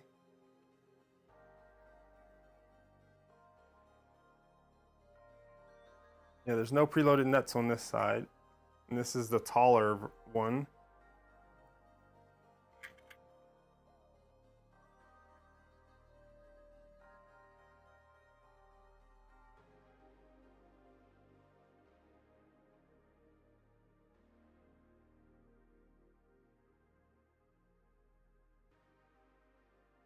Starting to take shape? Yes.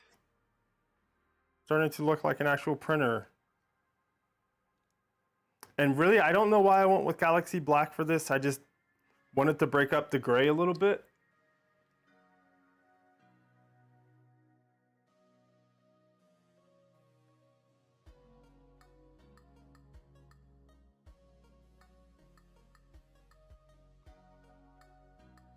For the LDL build, I actually went into Fusion and in AutoCAD, like changed all the colors of all the pieces and tried a bunch of different combinations. For this, I kind of just a little bit more eyed it or winged it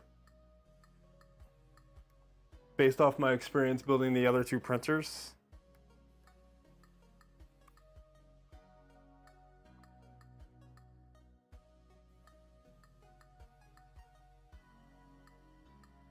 Hopefully I won't come to regret that. It doesn't say anything about preloading nuts on the right side.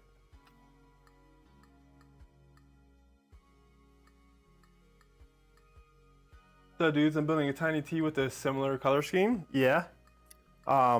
Is there a particular like theme that you were following, or did you just pick colors that you liked?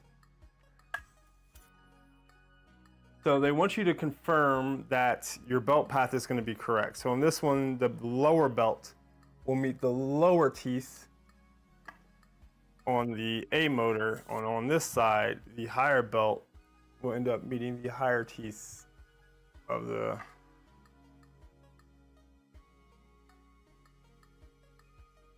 other idler. Yep, they're going inwards and diagonal. Now we're gonna do some Z motors. Just the colors I had on the shelf, nice. Yeah, so the Galaxy Black, I had already printed a number of parts for the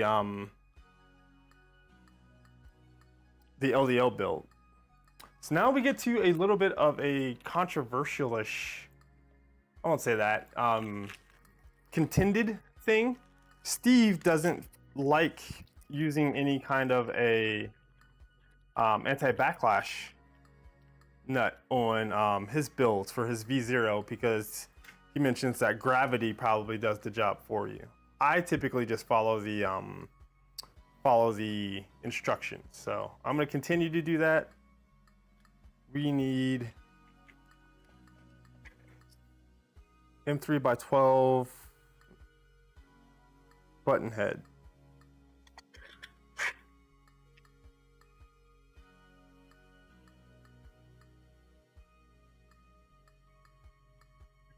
to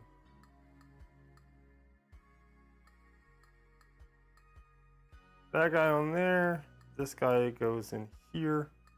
They will need to compress and align, and this will make sure that the spring pushes and doesn't allow the bed to kind of lift. But especially with this chunky guy, you probably honestly don't need it, but I'm gonna use it if I ever rebuild the bed and think it would be better to get rid of it. I will do so.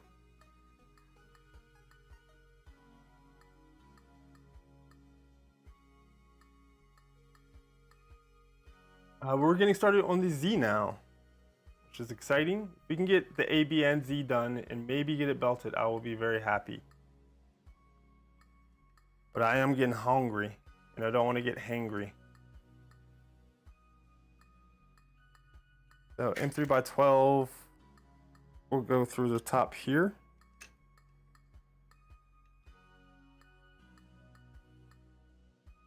Then just screw in.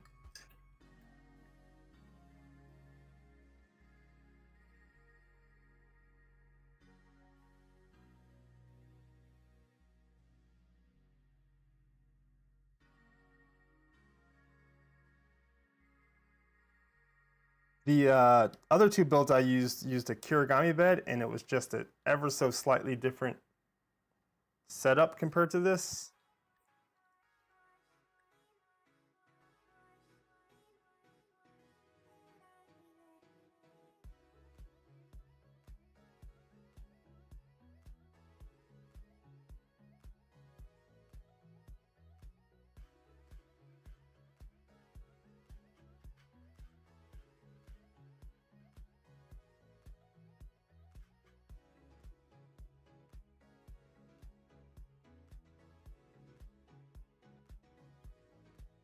Washers there, that's interesting. Just straight into the printed part. Kind of worries me a tiny bit.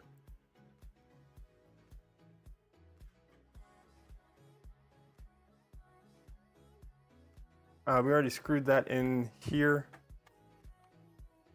And we need to preload some nuts.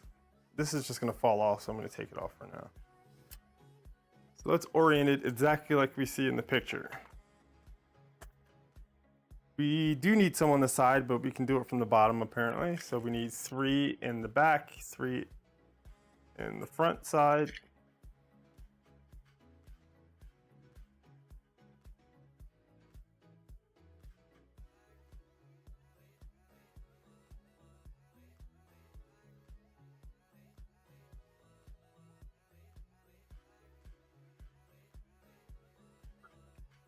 Two. A 3. And then I assume we're going to rotate it and do the same thing.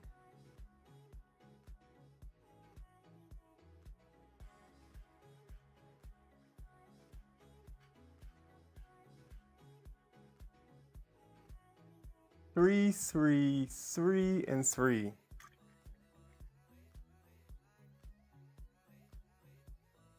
Two.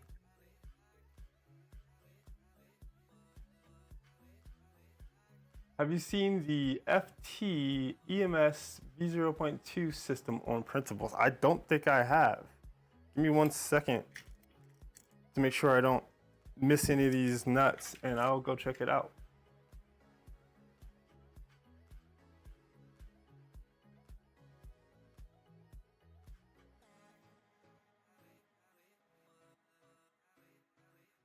I saw a little bit of dropped frames at some point, but hopefully stream's going well.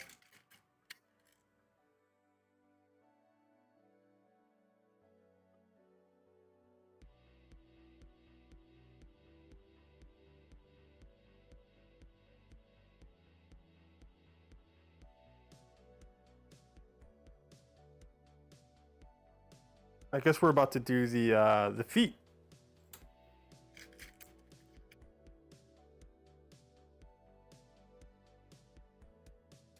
One, two, three, 1, 2, 3, 1, 2, 3, 1, 2, 3.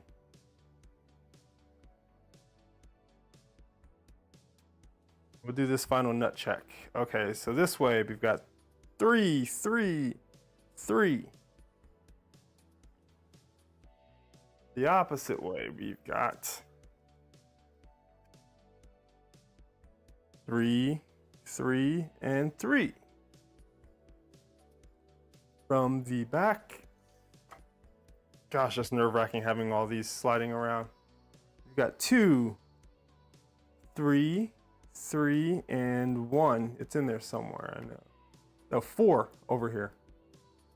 4 if you want to.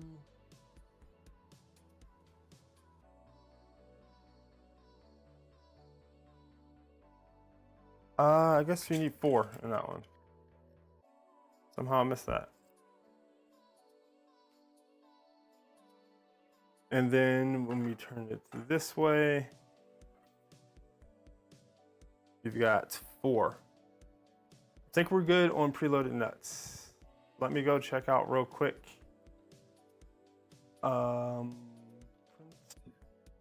Principles SV 0.2. Electronics management system. I may have seen this. Oh, by Fizzy. I have seen this.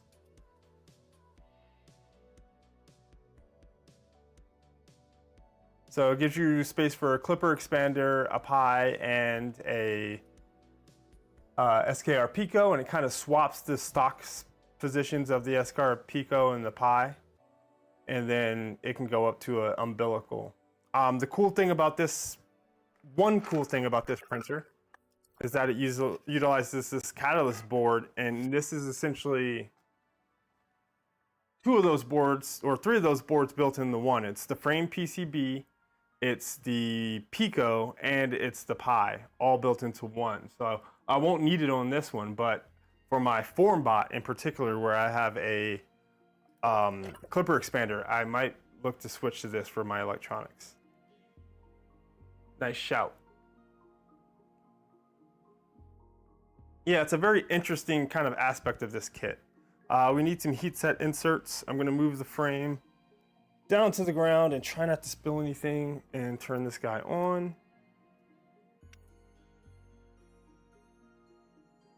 Heat it up. And let's orient this for all of the heat sets that we need. One here.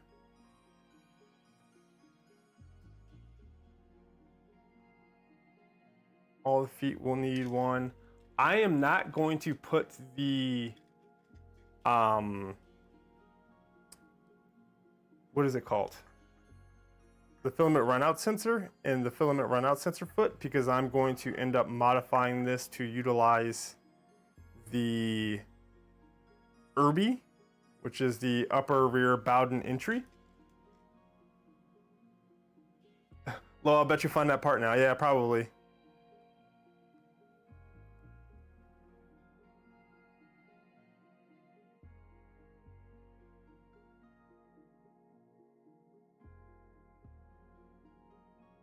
Actually, I still don't see it, so maybe I dropped it or I imagined some stuff and just was making things up.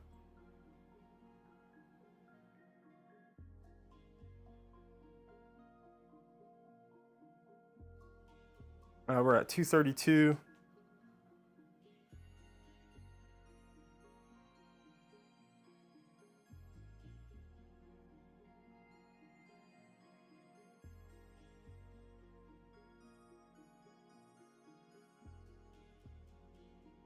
And I won't press too hard. I'll let the tool heat up the heat set. Happy Renovic.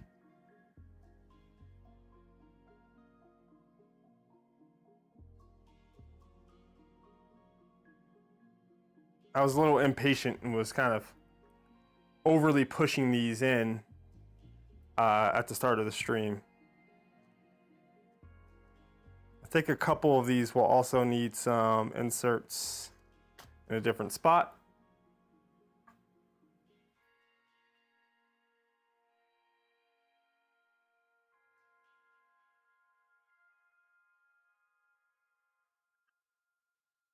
Yeah, this one needs one up here.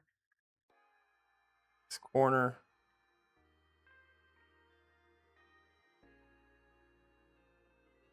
Yeah.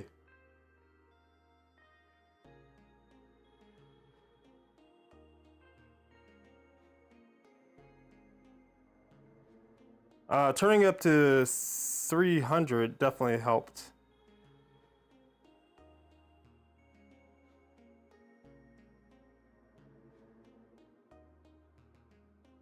To have them set a little bit faster. Isn't there some that have them? Yeah, this one has one on the inside.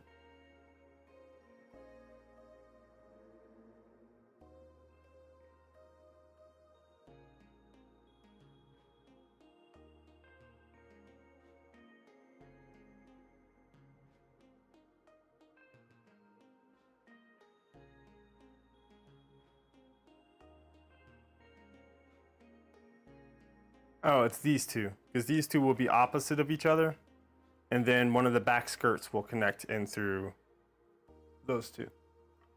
But I will show you guys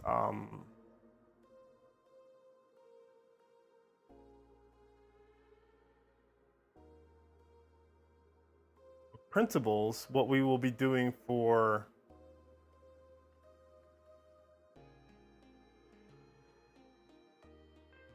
our filament runout sensor. So by default, the filament typically runs off the spool into the foot, through the filament runout sensor, through the rear electronics bay, up into the frame, and then into the Bowden tube. That's a very long filament run. It kind of leaves you prone to filament possibly snapping anywhere along there. It takes longer to spool that in. So Maple Leaf makers made the upper rear Bowden entry or inlet. And that allows you to pass the filament more straighter up into the tool head. And what I've done is taken a orbiter filament runout sensor PCB, and I made a mod that can attach it to the Irby, and I call it the Orbiter. So it gives you a filament runout sensor with a button to do quick unloads. And we're gonna be doing that for this printer. So I've got this model up on Thingiverse, and I just like it a whole lot more compared to going through the foot and up into the electronic space. So that's one small difference to kind of what the spec is that we're gonna do. That and like the, what do you call them? The flappy lazy cams are pretty much the only two mods I've kind of done from the start, I think. Back to the manual. We need our feet. Who knows where I put those?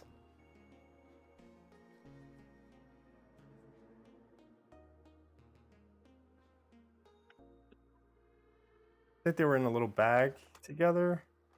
That's all Toolhead stuff.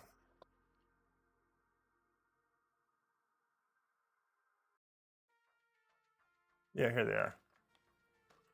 And I'll pull out the Z motor as well.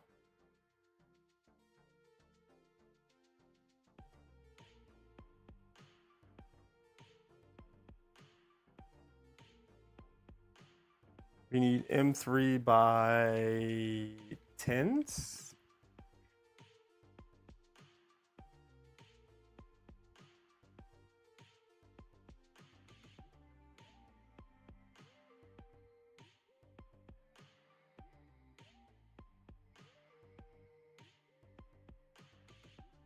Yep. So we're putting these feet on somewhat temporarily. I think we end up taking them off when we put the bottom panel on finally. But it will give our printer legs to stand on.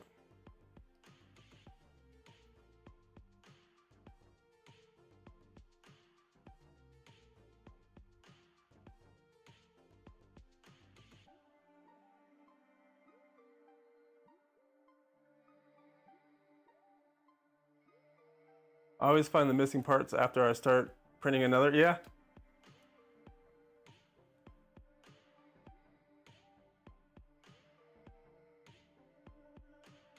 It's been interesting printing a single printer design multiple times because in a couple instances, I've been able to kind of use some parts that I printed for a different version or a different build and then use them here.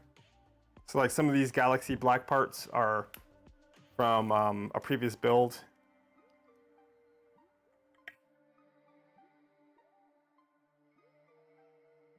Or when you step on them or vacuum them up.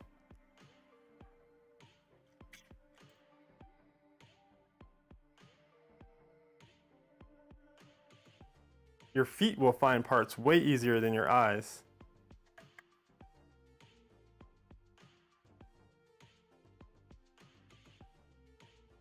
Got all of our rubber feet. I think we need to make space for the printer again. Yep, we got a heat set insert there. I'm not gonna put these parts in. Basically, this bearing gets pushed up by the filament path, by the filament when it goes through the path. This is a Bowden coupler, which we won't be using, and you screw a switch into there. So they do have a switch somewhere around here for this filament runout sensor. It's included in the kit, but I'm not going to use it.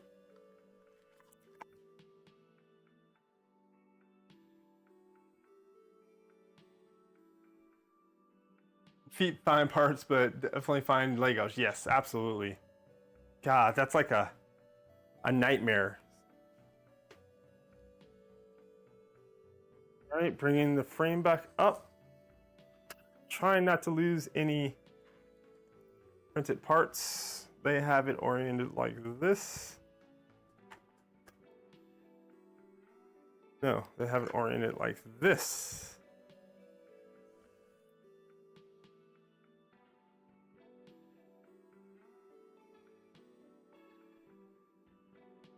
This foot goes back here. We'll screw a M3x40, the longest screw in this kit, through this hole and into the extrusion, if I'm not mistaken.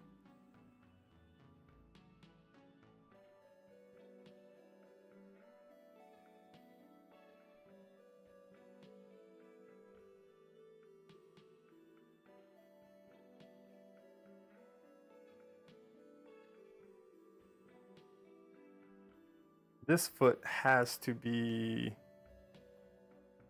the filament runout sensor one, the rear.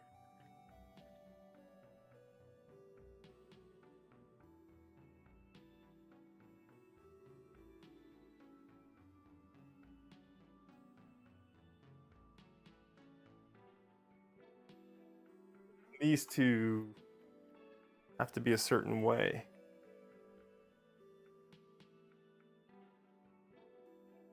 He thinks like this.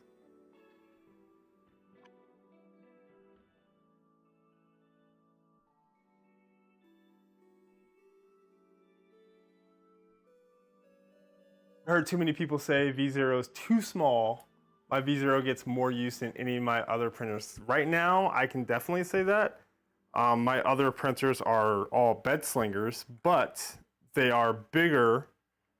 So I mainly use them for stuff that just can't fit on the V0. So that's a big reason I would like to get a Trident, is even if it's like 250, there's just a lot of parts that can't fit on the V0. Well, not a lot, just like occasional parts that I can't fit on the V0. So I end up having to print them on the bed slinger, which aren't as fast, can't do ABS without an enclosure, so on and so forth.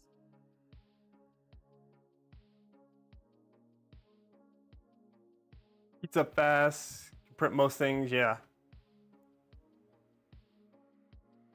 What's next? There's two screws in the back, which are 3x10s as well.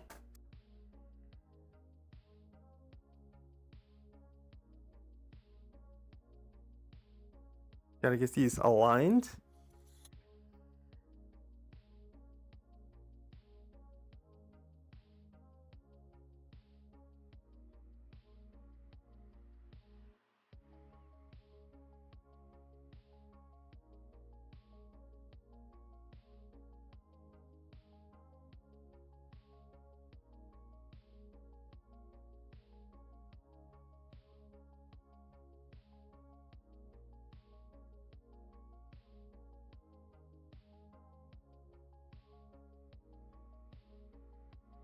That is not threading into the nut, I don't think.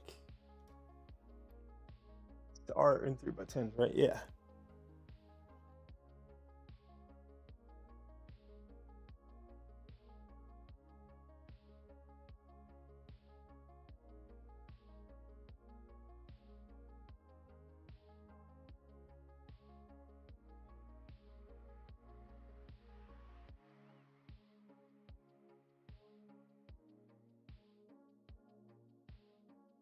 Where's that nut?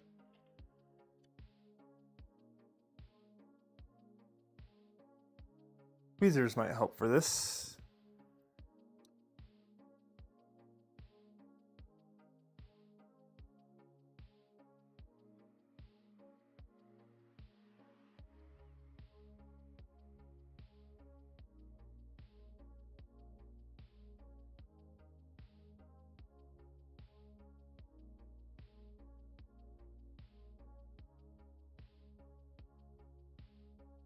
So I was thinking 250 for my first larger Voron. I've got some room out in the garage that can fit bigger printers, but in here, in this space, a 300 would be a bit troublesome.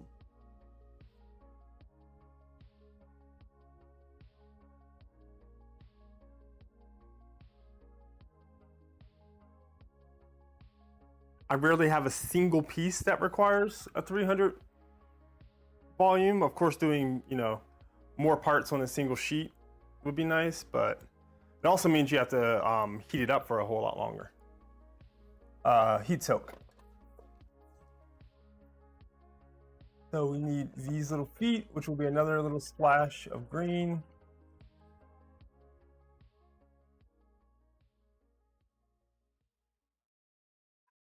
And these annoyingly have to go on in like kind of a certain way. And we need our M2x10 self-tapping screw. They're Phillips. Let's see if the wow stick will work for this.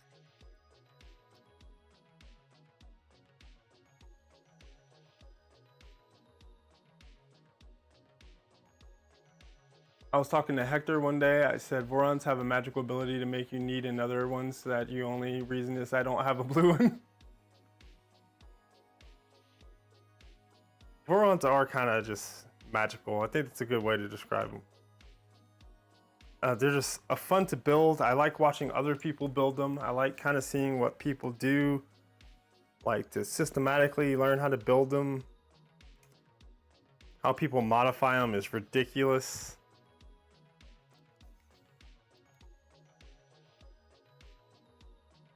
They can be whatever you want them to be. They can be just a very spec-ish type machine, or they can be something pretty wild and crazy.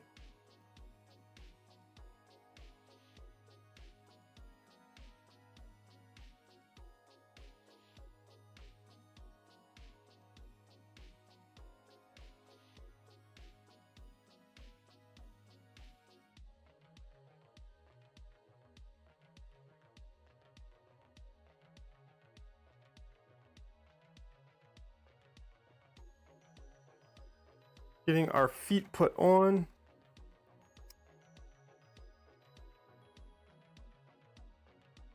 I'm gonna get the Hodo out for this. I don't know if I have a bit.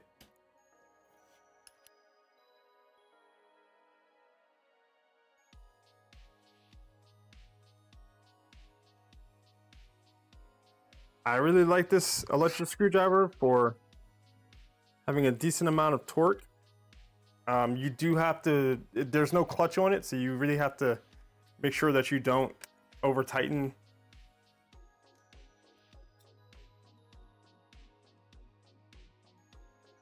But it's got plenty of power compared to like a wow stick. And even one of the DeWalt kind of pencil drivers I have is not nearly as strong as this.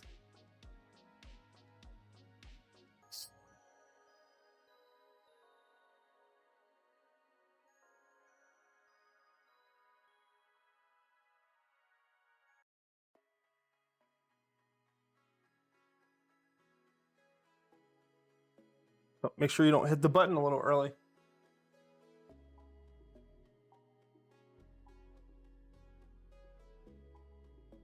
Anyone use the Loctite sticks? My bottle is virtually empty, debating trying the stick. I was using one today.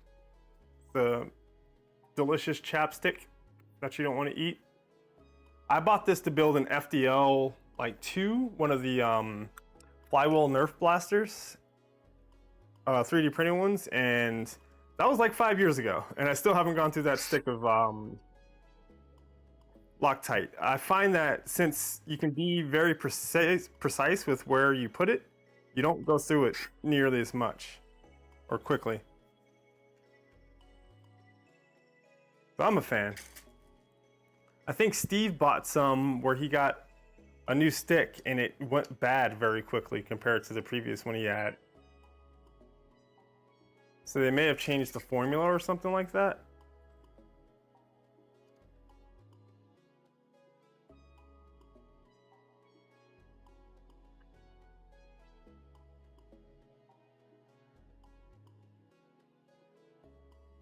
Permatex blue gel. I haven't used that. I have used clear fingernail polish in a pinch.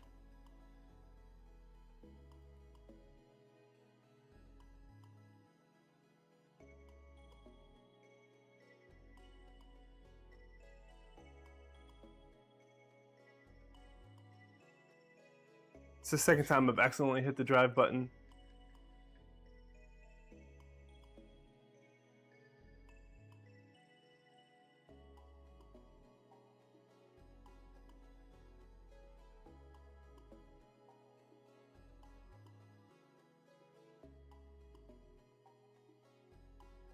It's very easy to break printed parts with this driver though. You have to be pretty on it, making sure you don't overdrive stuff.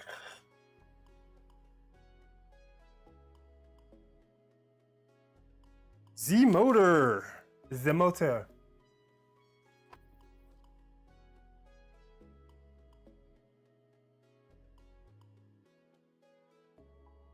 We need to apply our printed part.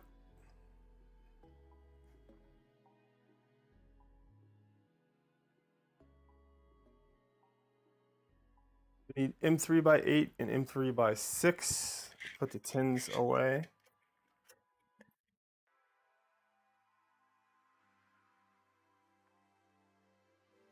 Three by 8 are the side ones.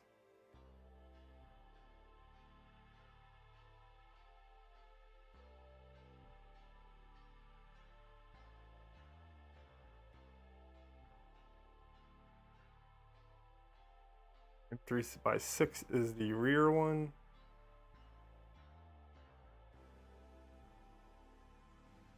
I recall watching Steve's build, and he did something different and kind of out of order when he did his Z axis build, but I can't recall what it is exactly.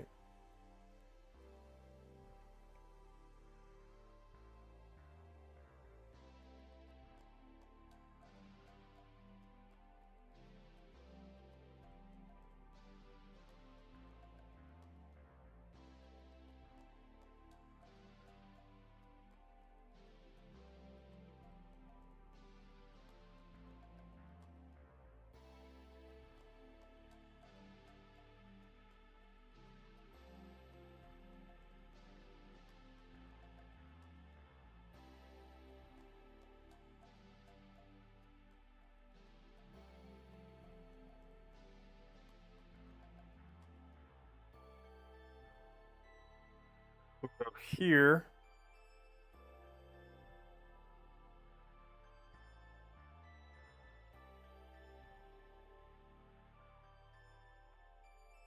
Here's where we need to make sure that we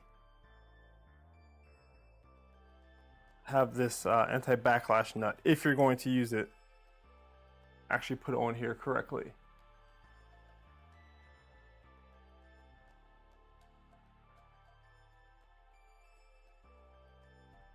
Some of them kind of snap together. This one didn't really do that for me.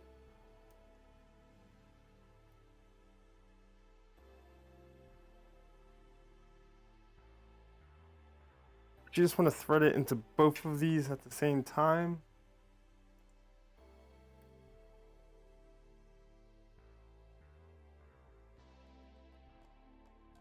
We'll go on there like this.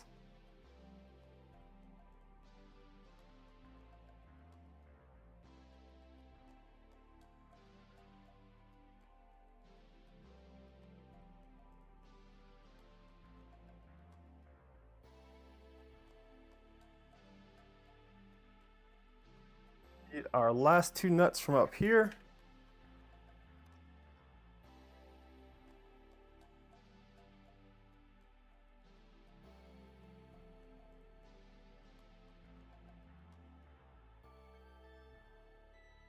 M3x8s. If I put away. Oh, you guys are flowing away with the conversation. So I'm using another 2020 T-slot extrusion for those gantry parts. Oh, is this for one of your custom builds?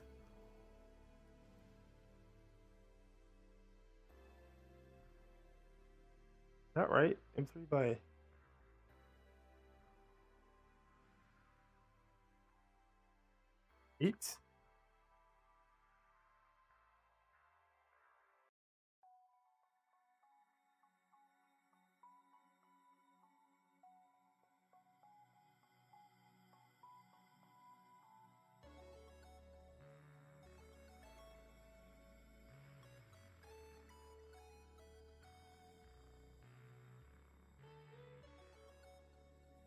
I'm gonna leave these a little bit loose so that I can make sure the bed is aligned well and doesn't bind. And then we need M3x8s from this side as well.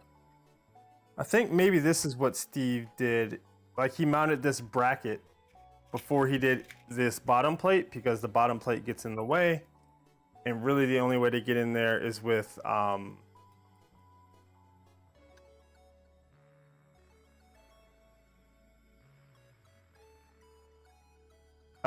a ball end driver, which you want to try to avoid a lot of the times because they strip out way easier.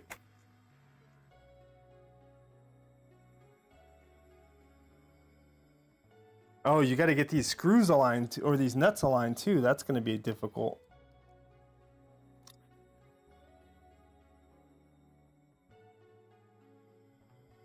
So I can really see where it would be beneficial to maybe do this beforehand.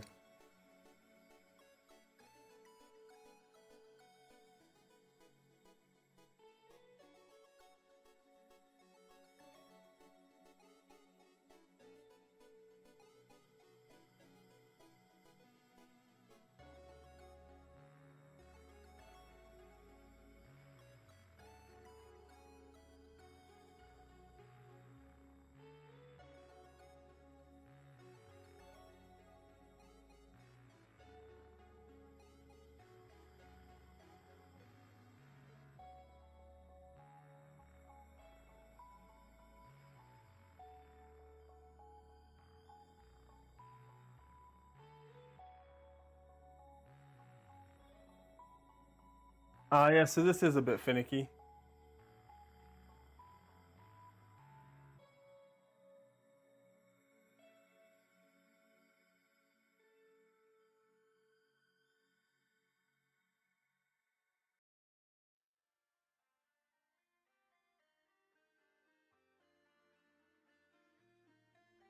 I don't think it was as much of a hassle with the no-drop nuts because you could pre-align everything fairly easily. But when they can slide around this much,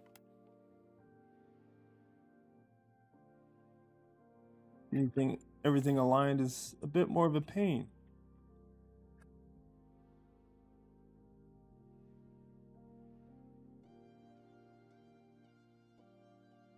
That actually threading? Probably not. Nope.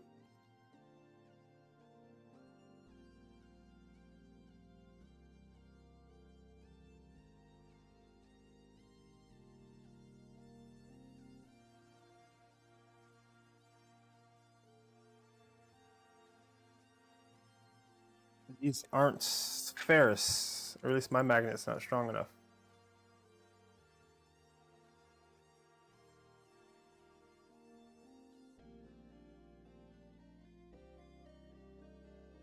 Retrieve the screw.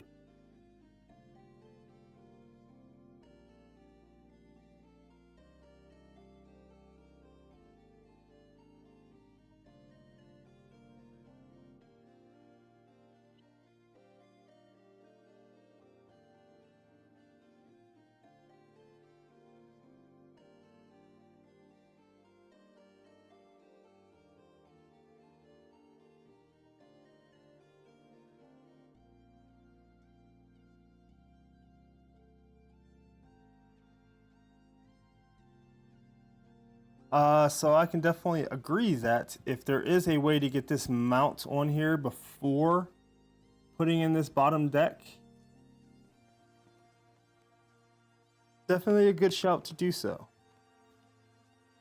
So maybe rewatch Steve's stream and try to see how he did that, because this is a pain in the butt.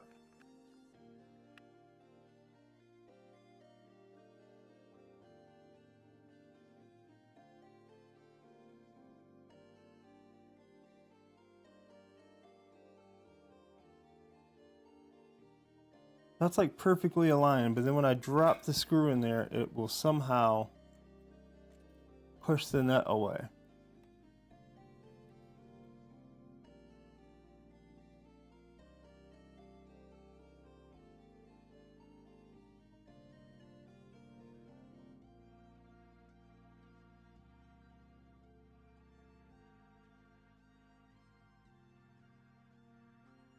Again.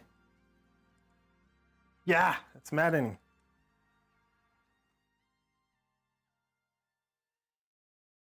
Oh, the other one, it's pre-aligned fairly well.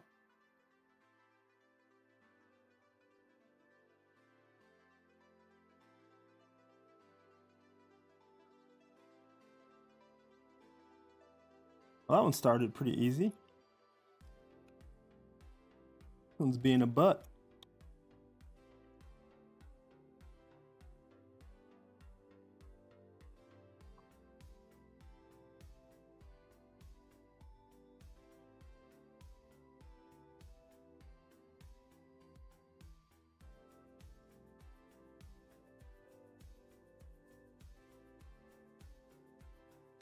Ball in M3. Yeah, I have the ball in, but I get the nut aligned, and then when I drop the screw into it, if it's not perfectly aligned, somehow it ends up shooting the screw completely out of the path of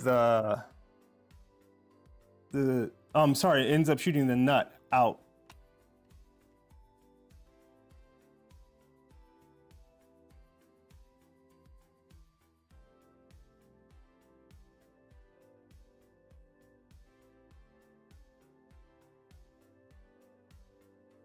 So I will get it aligned as centered as I can. And then like when I start to tighten this down, it'll kind of twerk stuff, and then it's shot out like 3 times.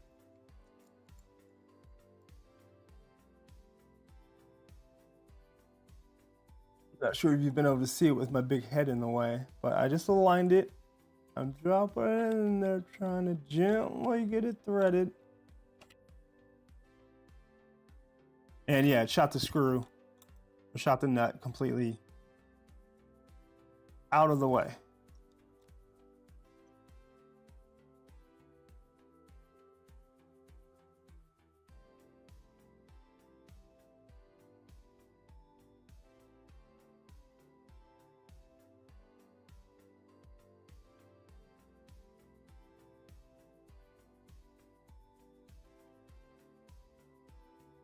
Like it's perfectly aligned in there, or will be.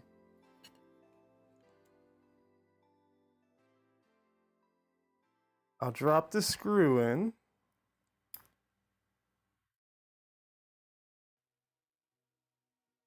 somehow as I start to tighten it, it will magically shoot its way 16 inches away.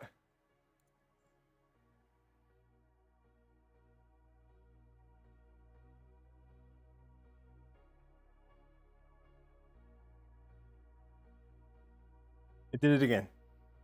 I don't know how to get it on camera.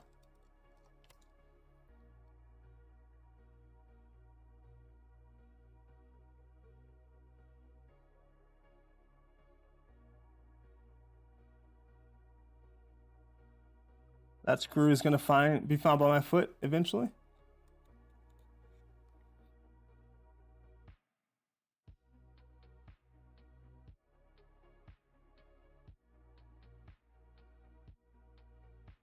I don't know if you can see down there. I can't really lift the printer, but in this hole, I have that nut in the slot perfectly aligned with the hole.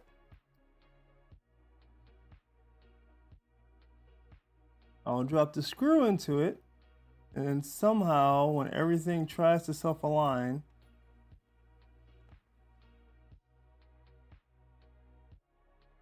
I got it that time. Ugh. That was a hole to do.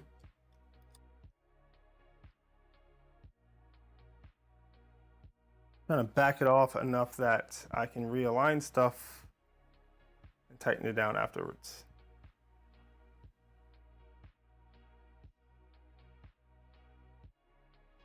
So now we need to essentially kind of de-rack and unconstrain this. So we loosen these two.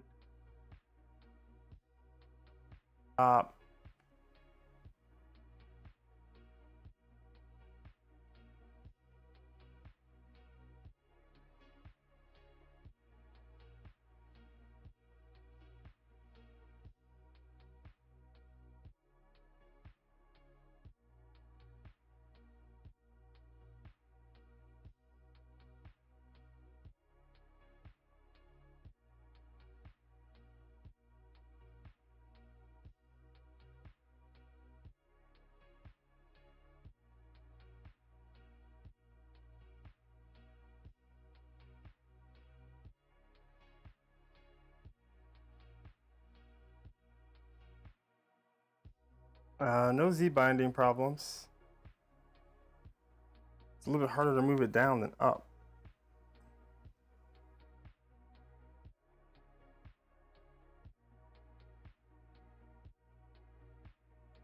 Now I will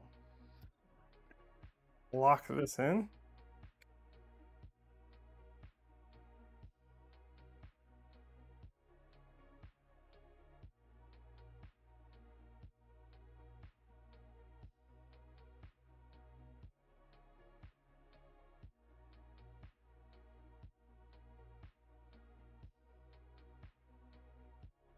I don't see any wobble of the lead screw. It's a good sign.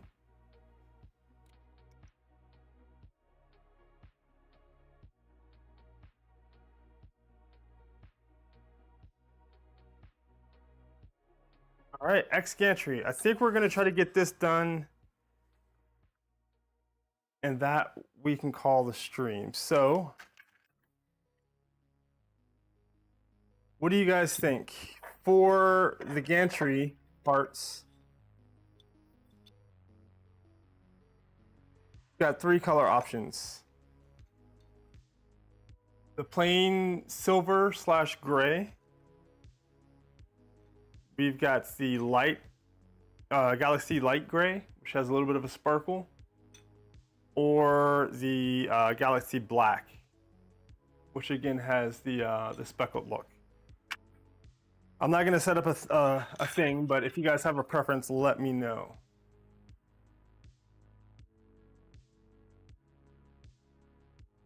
I was leaning towards the Galaxy black.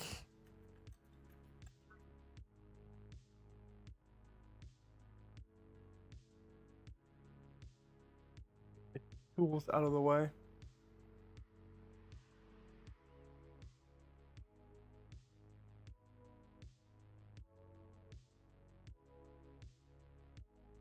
plain gray, light galaxy gray, or galaxy black? Inquiring minds want to know.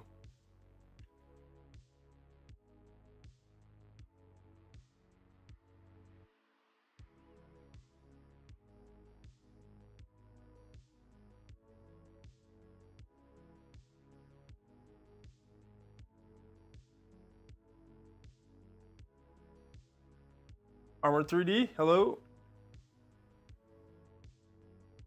Welcome to the stream. I can't find my cursor right now.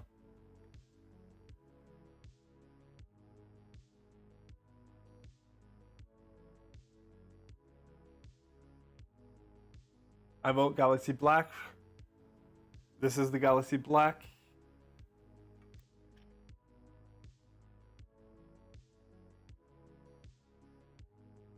How many pieces to this are there? 2.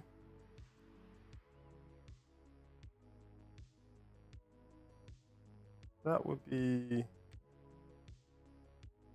this piece that we'd be doing first. Printing in Galaxy Black right now. It's beautiful. I love it. I like it just adds just a little bit of a pop of breaking up all this gray. Looking at my LDO V0, it's a lot of that green is my base color, and I wish I had a little bit more accents in it. I'm leaning towards this, so we're gonna kind of do this. We need M3x25s.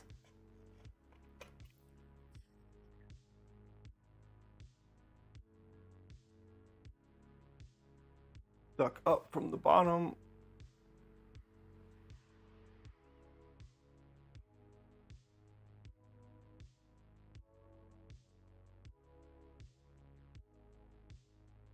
Another 3D printed spacer.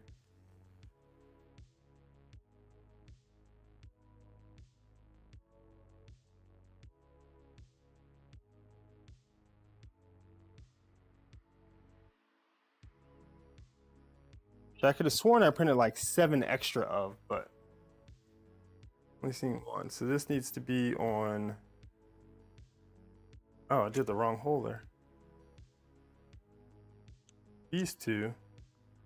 The spacer starts over here. And then we've got spacer.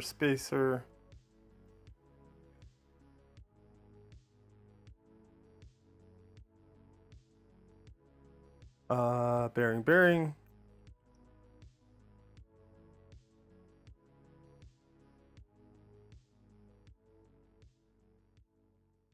Spacer.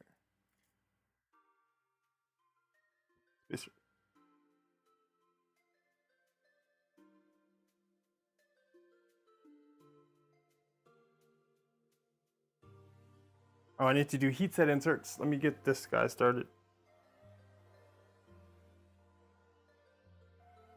These are like the absolute most likely to get dropped bearing stacks for me.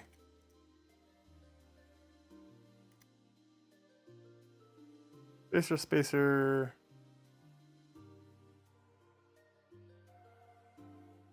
Bearing.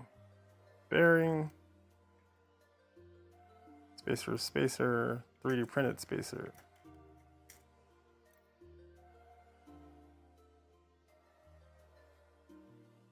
They're just opposite.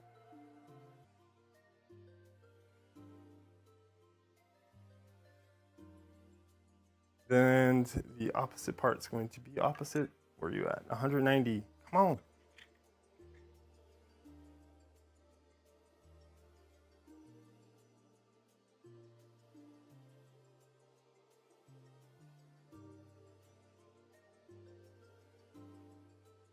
I could do 2-tone for these. They don't have to be all one color, but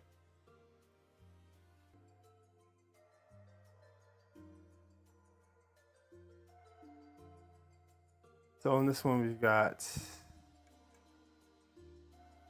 2 more 3D printed spacers. Do I have enough? That'll be really lame.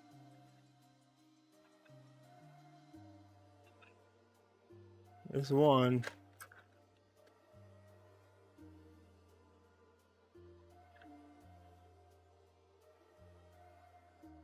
If I'm one of these spacers short, I'm going to be really mad at myself.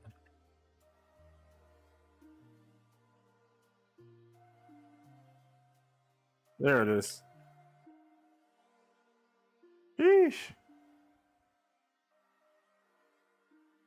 So the spacer goes on that side, and then it's washer, washer,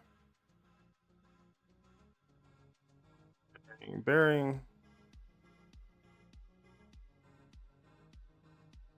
washer, washer, washer, washer. I've dropped in a worse spot.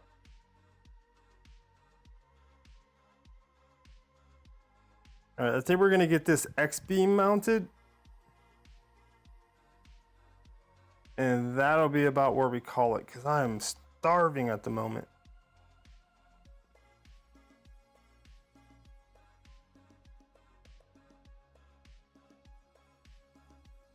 I was hoping to get it belted, but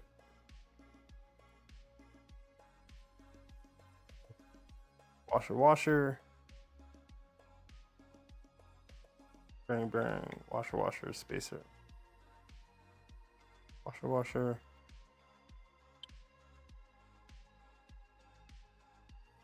bearing, bearing, washer, washer,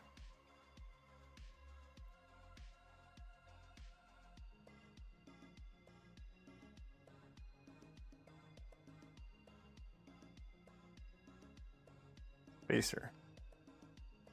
Then now that this guy's heated up, we can get the heat set inserts into these pieces.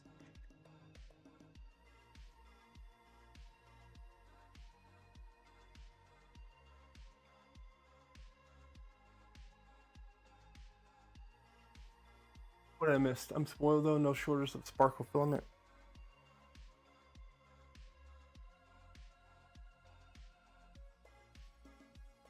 Will this get low enough? Do I need a 1, 2, 3 block?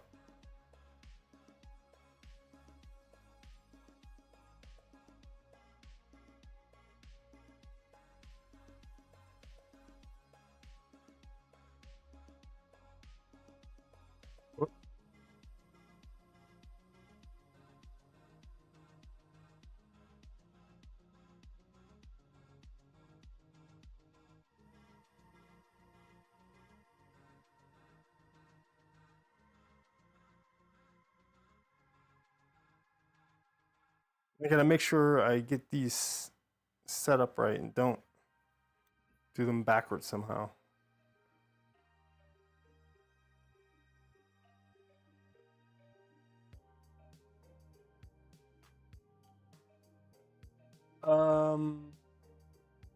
Hi, I believe with this kit you might need to print modified top Z-axis caps. Do you mean for the Z-rails? I have some of those printed. They can be slipped on afterwards. Feder from 3D Print SOS use these. I usually put those on if the gap that you need is too big. Not sure if that makes sense. If it's big enough that, you know, it's the carriage is going to come up really, really high past the end of the rail stops, then I'll use these. I'm gonna give the stock ones a chance and see if they work out.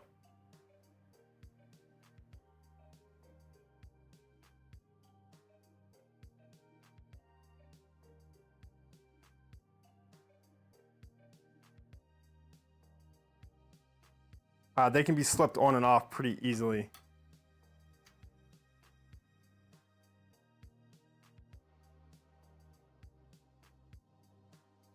All right, so now we need to get these mounted without losing our bearing stacks. This one goes with this one.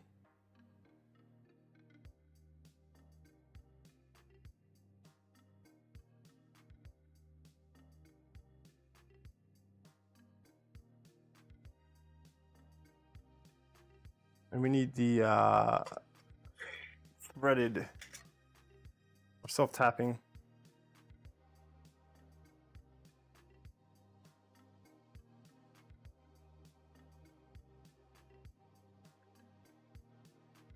Get him started to hold everything together.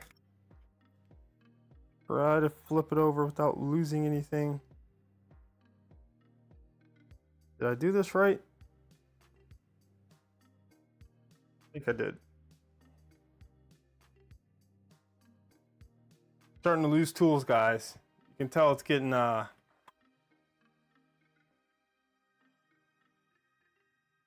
far into the build stream.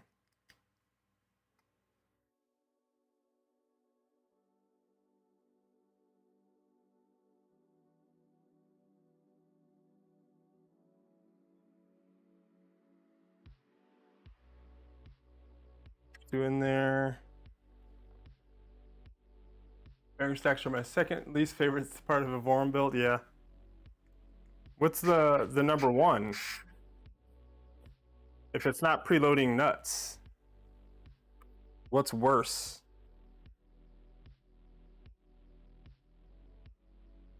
I can put these shims away though.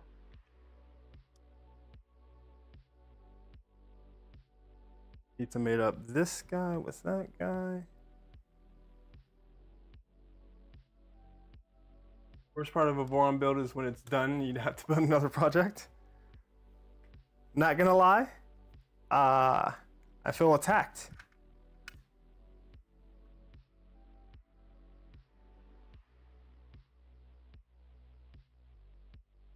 But in good company, because I feel like a lot of people probably feel that way.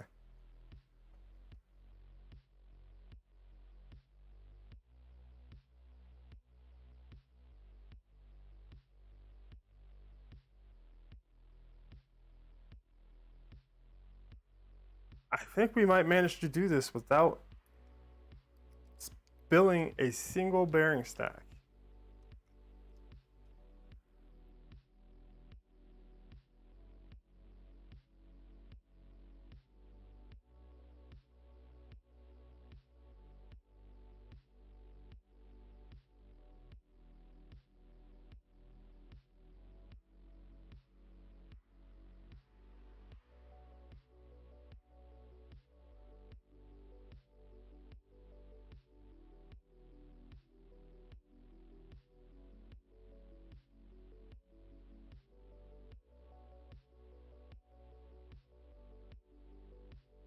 We get to our fun rail.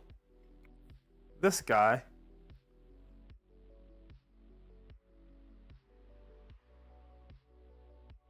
Which we don't need any nut carriers or anything like that because it's all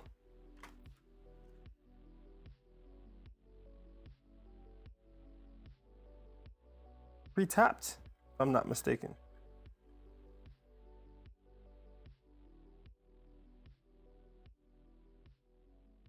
There are M 2x6s, socket heads. 1.5. I'll get a couple of these started just to hold it in place, and then I'll get the alignment tools. I don't know how much the alignment tools help with all pre-drilled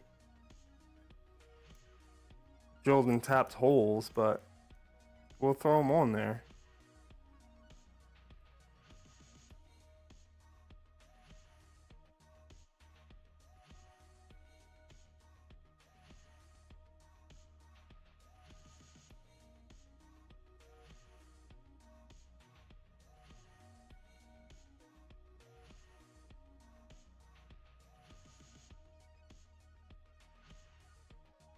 Hey man, just wanted to say thanks for the build stream. I watched your Voron V0.2 when I was building mine, and it helped me a lot when I got stuck in some areas. Awesome. That is exactly what these build streams are for, besides having, you know, somebody else to hang out and talk to while I'm building so I don't go crazy. Having people be able to see the areas I run into mistakes or make mistakes, run into issues, and hopefully use some of the information I use to solve them. The Voron build is a pretty good kit, you know, like you can definitely build a working printer out of it, but the lack of documentation in particular, I felt like was worthy of having a stream around the kit so that people can kind of see.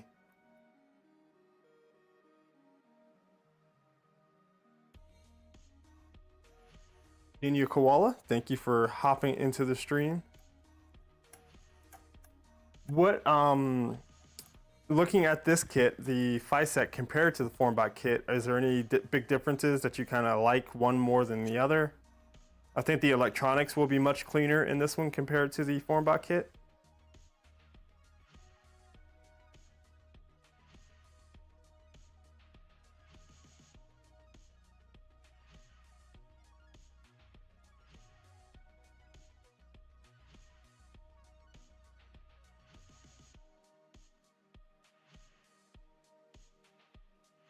You don't have to worry about measuring and making sure that this is completely centered and stuff. Like it shows 25 millimeters on there.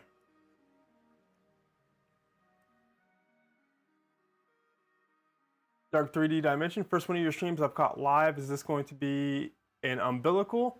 As I'm having problems with mine, it's the CyberKit constantly break where the wire enters the crimp. So this utilizes a specialty motherboard or board called the Catalyst, made by Fysetc. It is an umbilical setup, but it's a completely custom toolhead and board. So it doesn't utilize the Molex connector, which is kind of a weak point, or a Molex-like connector, which is kind of a common failure point. I constantly, on both my FormBot and LDO kit, every time I start a print, I make sure I push those Molex connectors together and make sure that they're seated well. Because if you don't have proper strain relief, they just tend to get a little messed up. So this will have an umbilical, but it's a pretty different setup. Thanks for hopping into the stream. So this should be aligned pretty well. We're gonna tighten from the outside, or inside outside.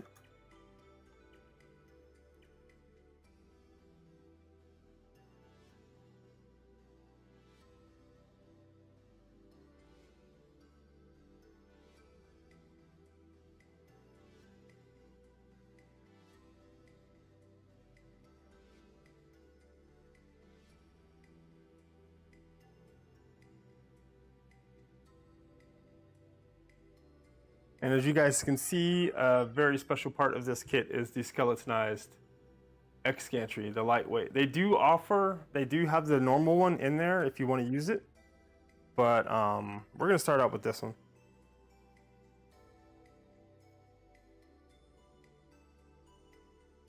I've been through 3 of them in under 6 months. I'm gonna have to order a 4th, but I've decided design a string relief for it, but it does make the tool head look a bit funny. A bit like a Teletubby or Sim. Hey, as long as it prints well, you know, form over or function over form ish. I mean, we're talking about, I have to make sure that, you know, the writing on my linear rails face the right direction. So I'm not one to talk about being, you know, finicky about looks.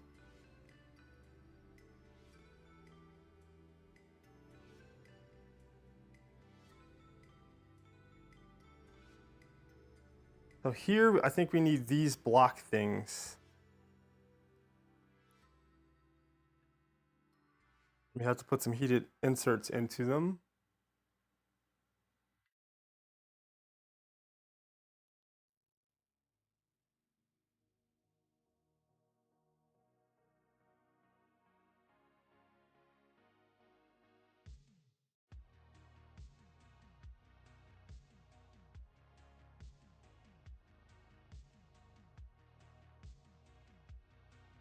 Go into the video review.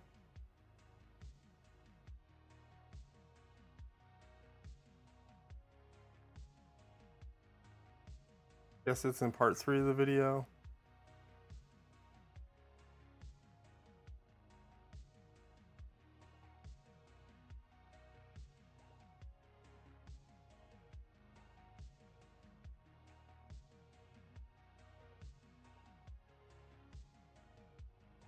So it looks like it's 2 heat inserts on one side and 1 on the other for each of these. These electronics moved out of the way so I don't drop or burn them.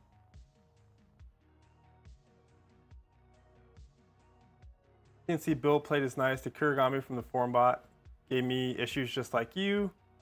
Like you said, it was just wiring was a little messy on the FormBot. Yep. Yeah, this is a big, heavy, chunky bed. Like, it's really, really solid and was easier, I think, to assemble than the Kirigami. Heat, please. I need 2 of these, and I see 1. Are we gonna have a great part searching again? No, here it is. I swear there's just like a dimension where, you know, missing socks in 3D printed parts, they just disappear to. It's a little gremlin somewhere.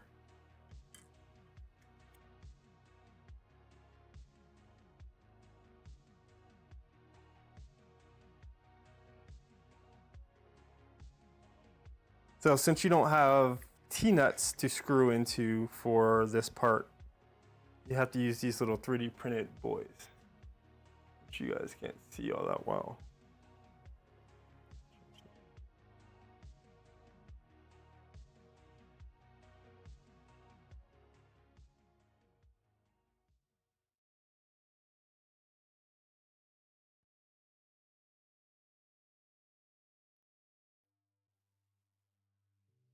And then these will get inserted into the skeletonized extrusion. And we'll screw into them.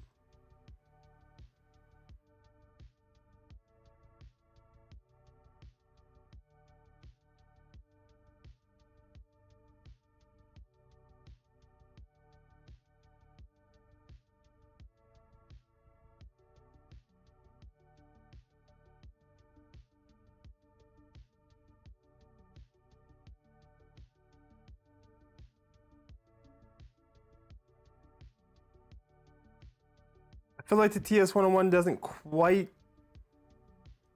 transfer heat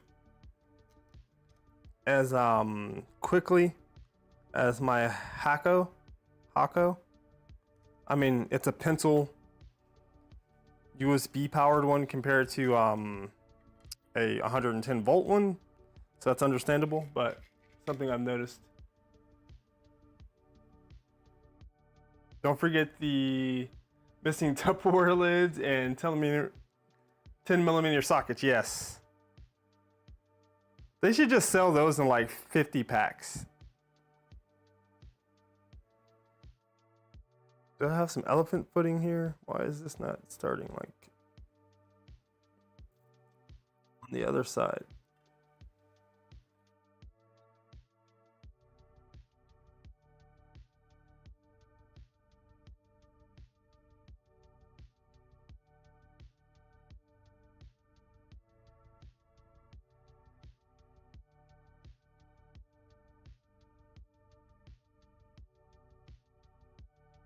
I think I had a little bit of elephant's foot on this print, and it was making it hard for the threaded insert to start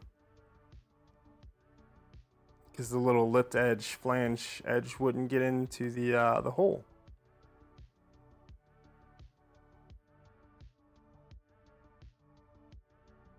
Alrighty, so there's 2 on the top and 1 on the bottom, if I'm not mistaken.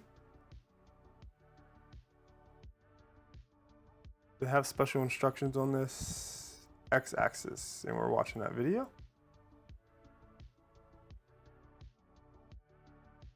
I know Steve Bills wasn't happy with the video instructions for this build with Dana. What do you think? It's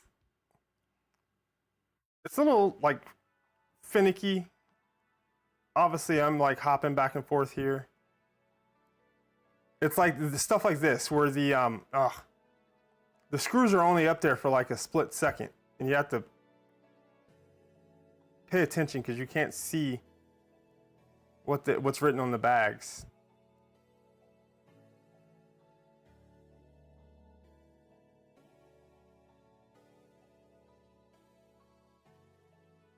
So not my favorite thing. I wish they had both, to be honest. The top are M3x12 button head.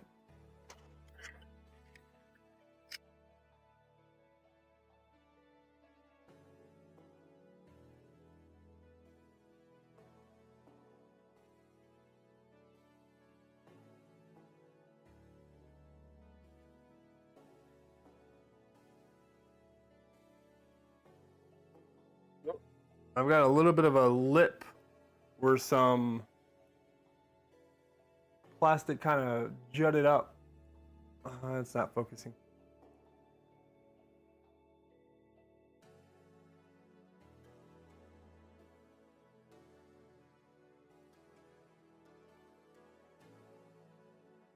But it's making it so I can't press it in all that well.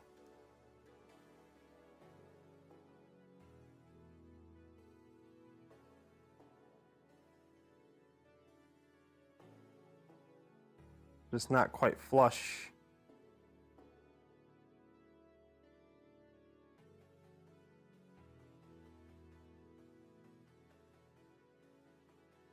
There it is. I just had to kind of reheat it a little bit.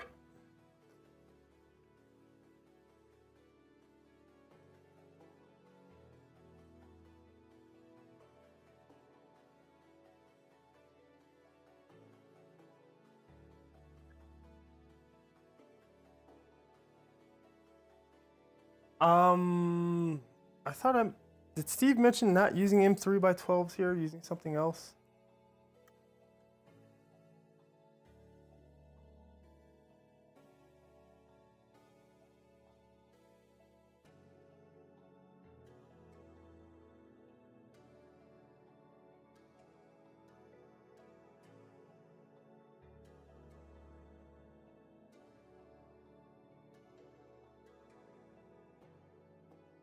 Can't quite recall. I need to get the second one in.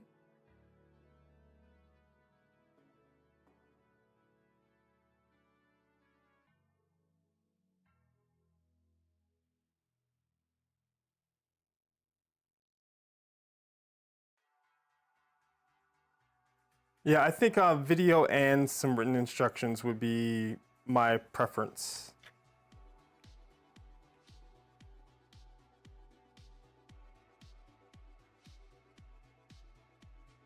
I like visual learning from video, but sometimes like having things just written out, you can look at it in a flash, in a quick, you know, take a quick glance and get all the information you need.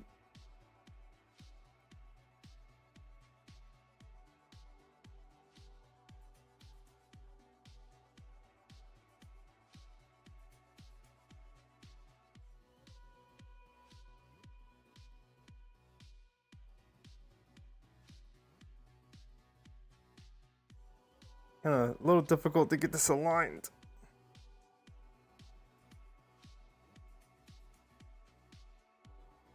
I might have over tightened in a couple spots. Back that off.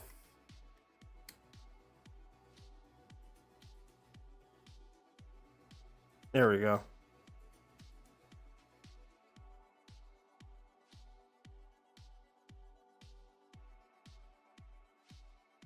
Getting all three of these aligned might be a little troublesome. Are these button head? Okay. The holes kind of look like they're for flathead, but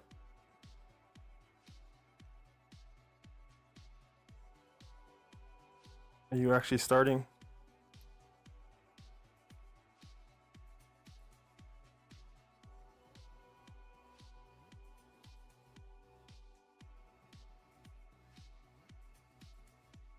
Yeah, getting all three of these aligned is a little tricksy. The frame, the inserted plastic nut, and the frame arm.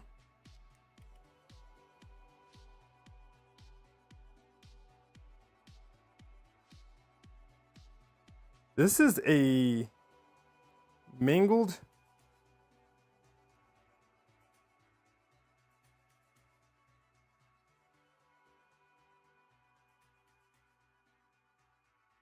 the head of this screw won't fit a hex nut into it, or a hex bit. First bad piece of hardware I've come across.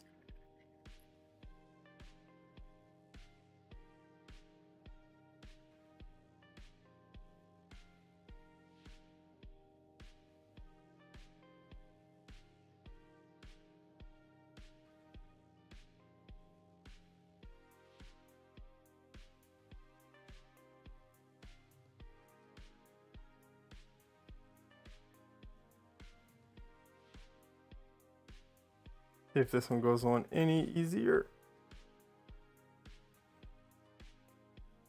Yeah, fair bit.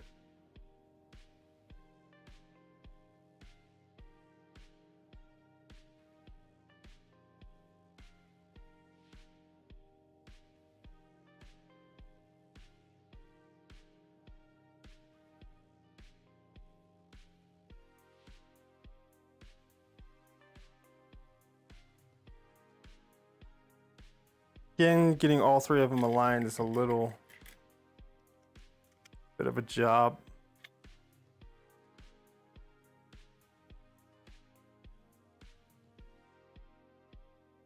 Getting one started should help align the second.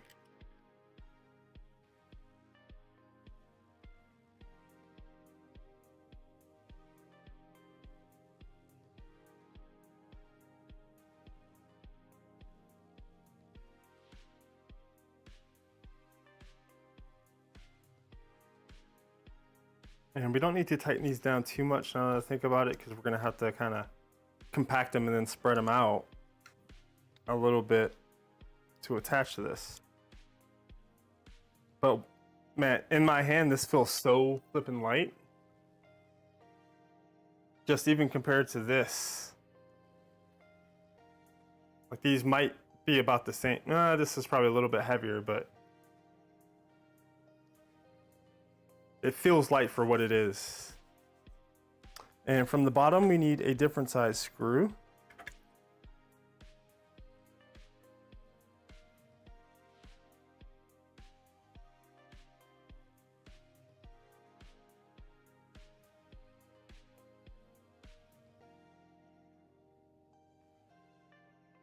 Three by 8. Have those out? Yes. This might have been where Steve said an M3x8 didn't reach or something like that. I feel like there was something with the hardware that, yeah, that's not biting the M3x8 for me. So M3x10.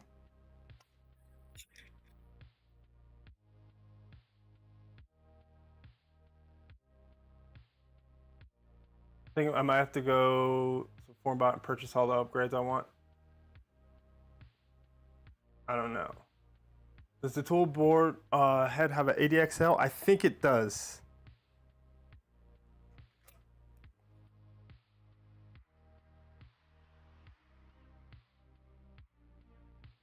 You know what I did?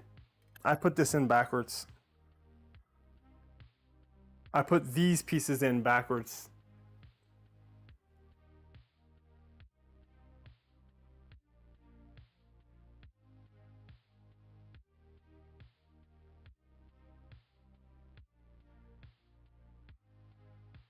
I didn't watch that part of the video.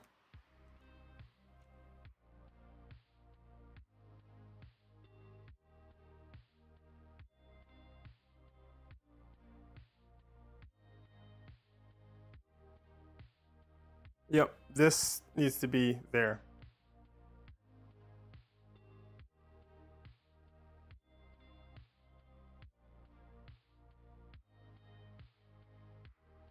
Definitely make sure you don't make that mistake.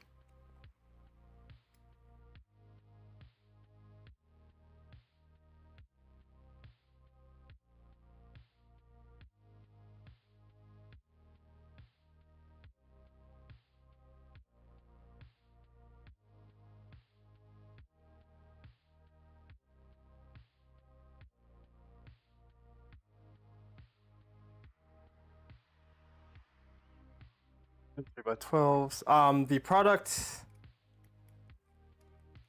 description, in the description of this live stream, I have a whole bunch of specs and stats and features for this, and I think it should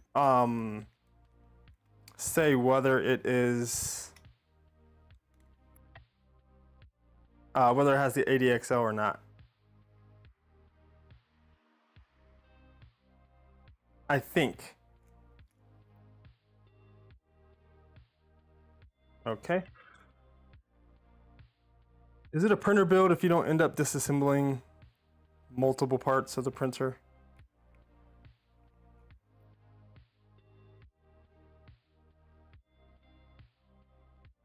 guys might not be able to see much of what I'm doing.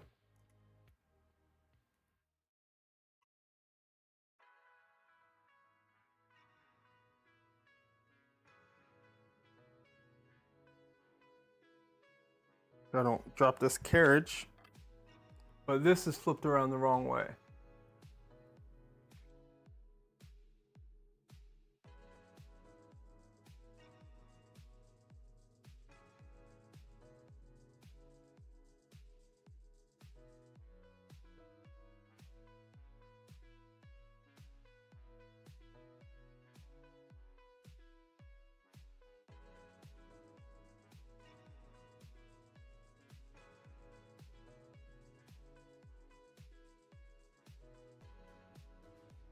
And now I should actually be able to screw everything down together.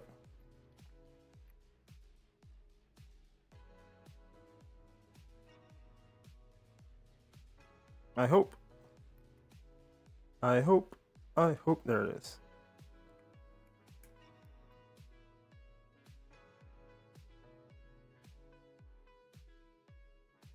These builds. 7 months. There we go. No more custom messages and milestones. This has gone pretty well so far. A small couple little hiccups in the build process. A lot of me trying to recall some of the specific things you called out in your build. Just now, before this, I was attaching the Z motor, and I was having a heck of a problem trying to get a ball head in there. And I remembered that I think you had attached that Z motor mount before you put this bottom deck in your build, if I recall correctly. And now, having done this, I can absolutely see why.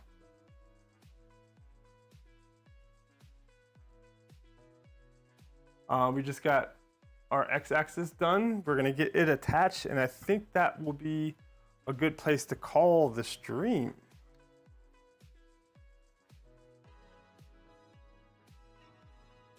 We've been discussing a little bit about some of the frustrations of having to use the video, where I'm just kind of like fast forwarding through a bunch of this stuff and you can't see what size screws to use in certain places.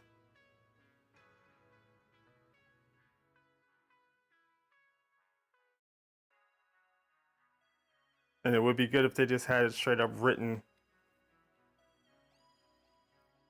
instructions somewhere.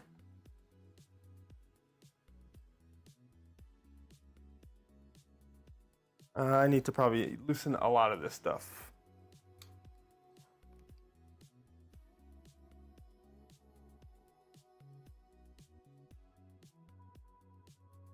And I forgot to do 1M10 down here.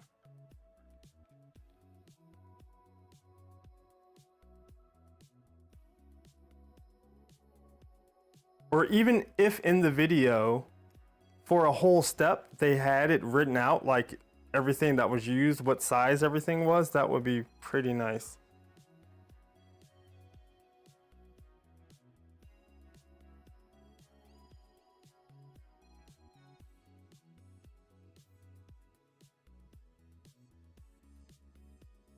You can hear this camera auto-focusing a lot, and it's worrying me that everything is out of focus right now.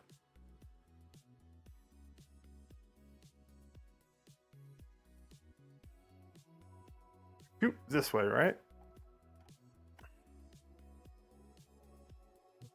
Pull them out.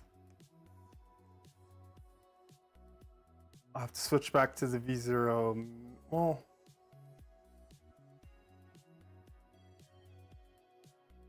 two by six flathead.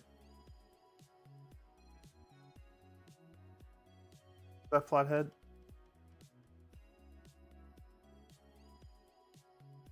Yes. Which I haven't used yet for anything else.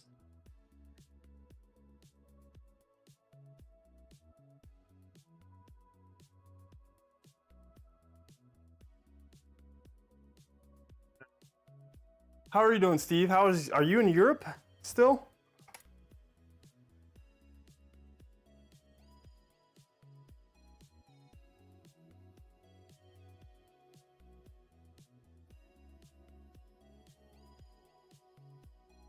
Does this require a 1.5 or 1.3?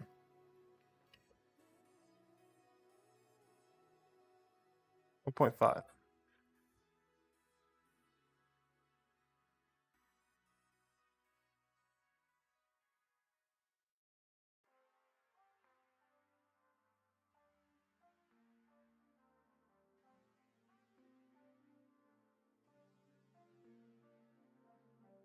Get all of these started, and then we won't tighten them down until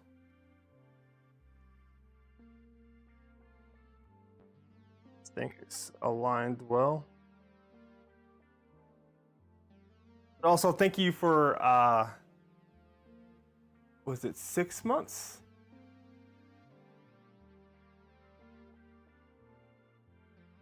7 months of being a tech head. I love the avatar there, the profile picture of Charlie.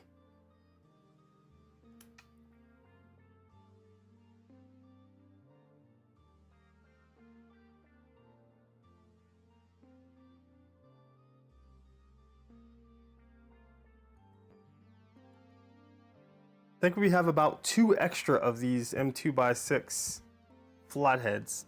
Not a whole lot extra, but you don't really use them in many places, so.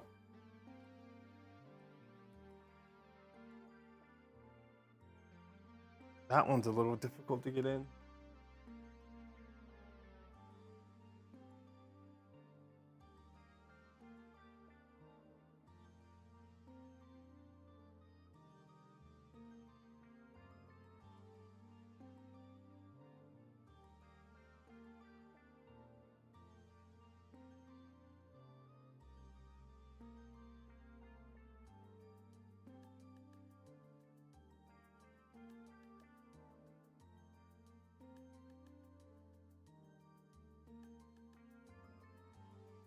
I was mentioning also, Steve, I think the bed frame build, I mean, compared to a stock V0, probably much faster, but even compared to a Kirigami, I felt like that went pretty darn fast and smooth. Having all those holes be pre-drilled and pre-tapped, and you just kind of drill or screw straight into the frame for a lot of this seems really, really nice.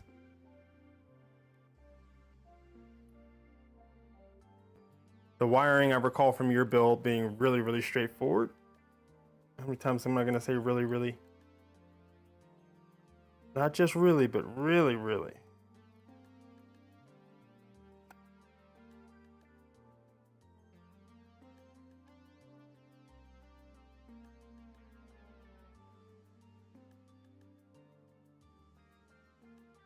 Screw for each of these, but it's kind of hard to get them in at the angle because they have a lot more material.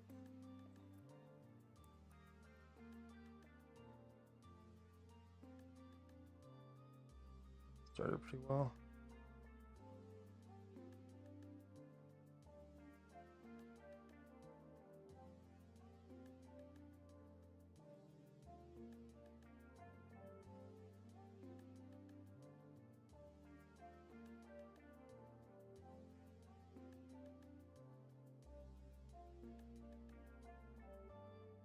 That's having a hard time getting started for some reason.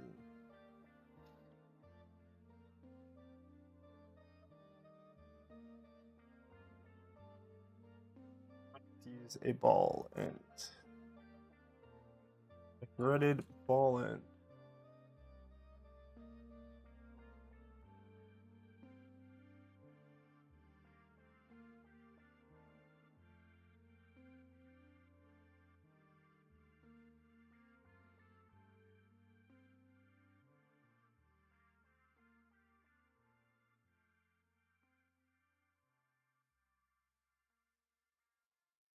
It's just not getting started. Not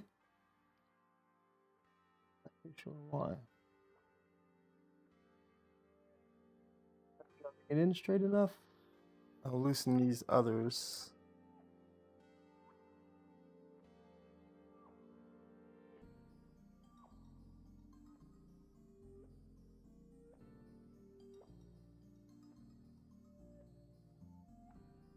Maybe allow things to self-align a little bit better.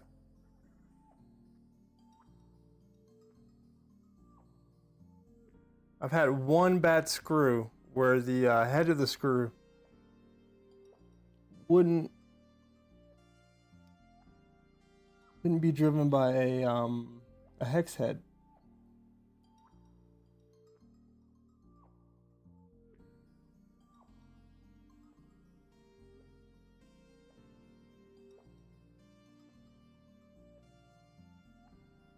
Alrighty, this guy is not going to stay in. I'm going to have to disassemble this a little bit to figure out why it's not starting. But I think this will be a pretty good stopping point for today. Might have to do a little bit of de-racking. But overall, I'm happy with the progress today. We've got AB motor drivers on. Motor drives on. We've got the Z-axis all hooked up to the motor there. Feet on. We're ready to get this belted after I figure out what's wrong with this carriage mount. But yeah, pretty happy with what we've been able to get done today.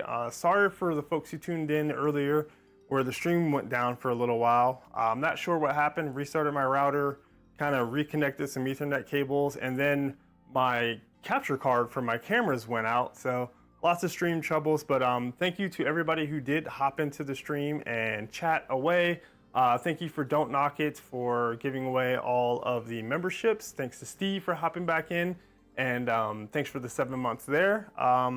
Yeah, so far a couple little kind of things that have slowed me down a little bit that haven't been the best, but I can't knock it. I won't knock it. Making fun of Don't Knock His Name, but yeah, happy with the kit so far. I think in combination of this plus Steve's streams plus 3D Print SOS's streams a while back, it's interesting to see how they've progressed the kit and improved it, but there's still a couple spots, maybe especially with documentation, where they can improve it a little bit more. So I'm going to go ahead and call it here. We're going to try to get this belted and probably get the tool head done in the next stream. That will probably be early next week. And yeah, thank you to everybody who dropped in and tuned in. I will see you in the next one, and I'll try to maybe announce a little bit earlier instead of just like immediately announcing when I go live. I'll try to give you guys some heads up and notice when I will be going live. But thank you to everybody. I will see you in the next stream. See you later.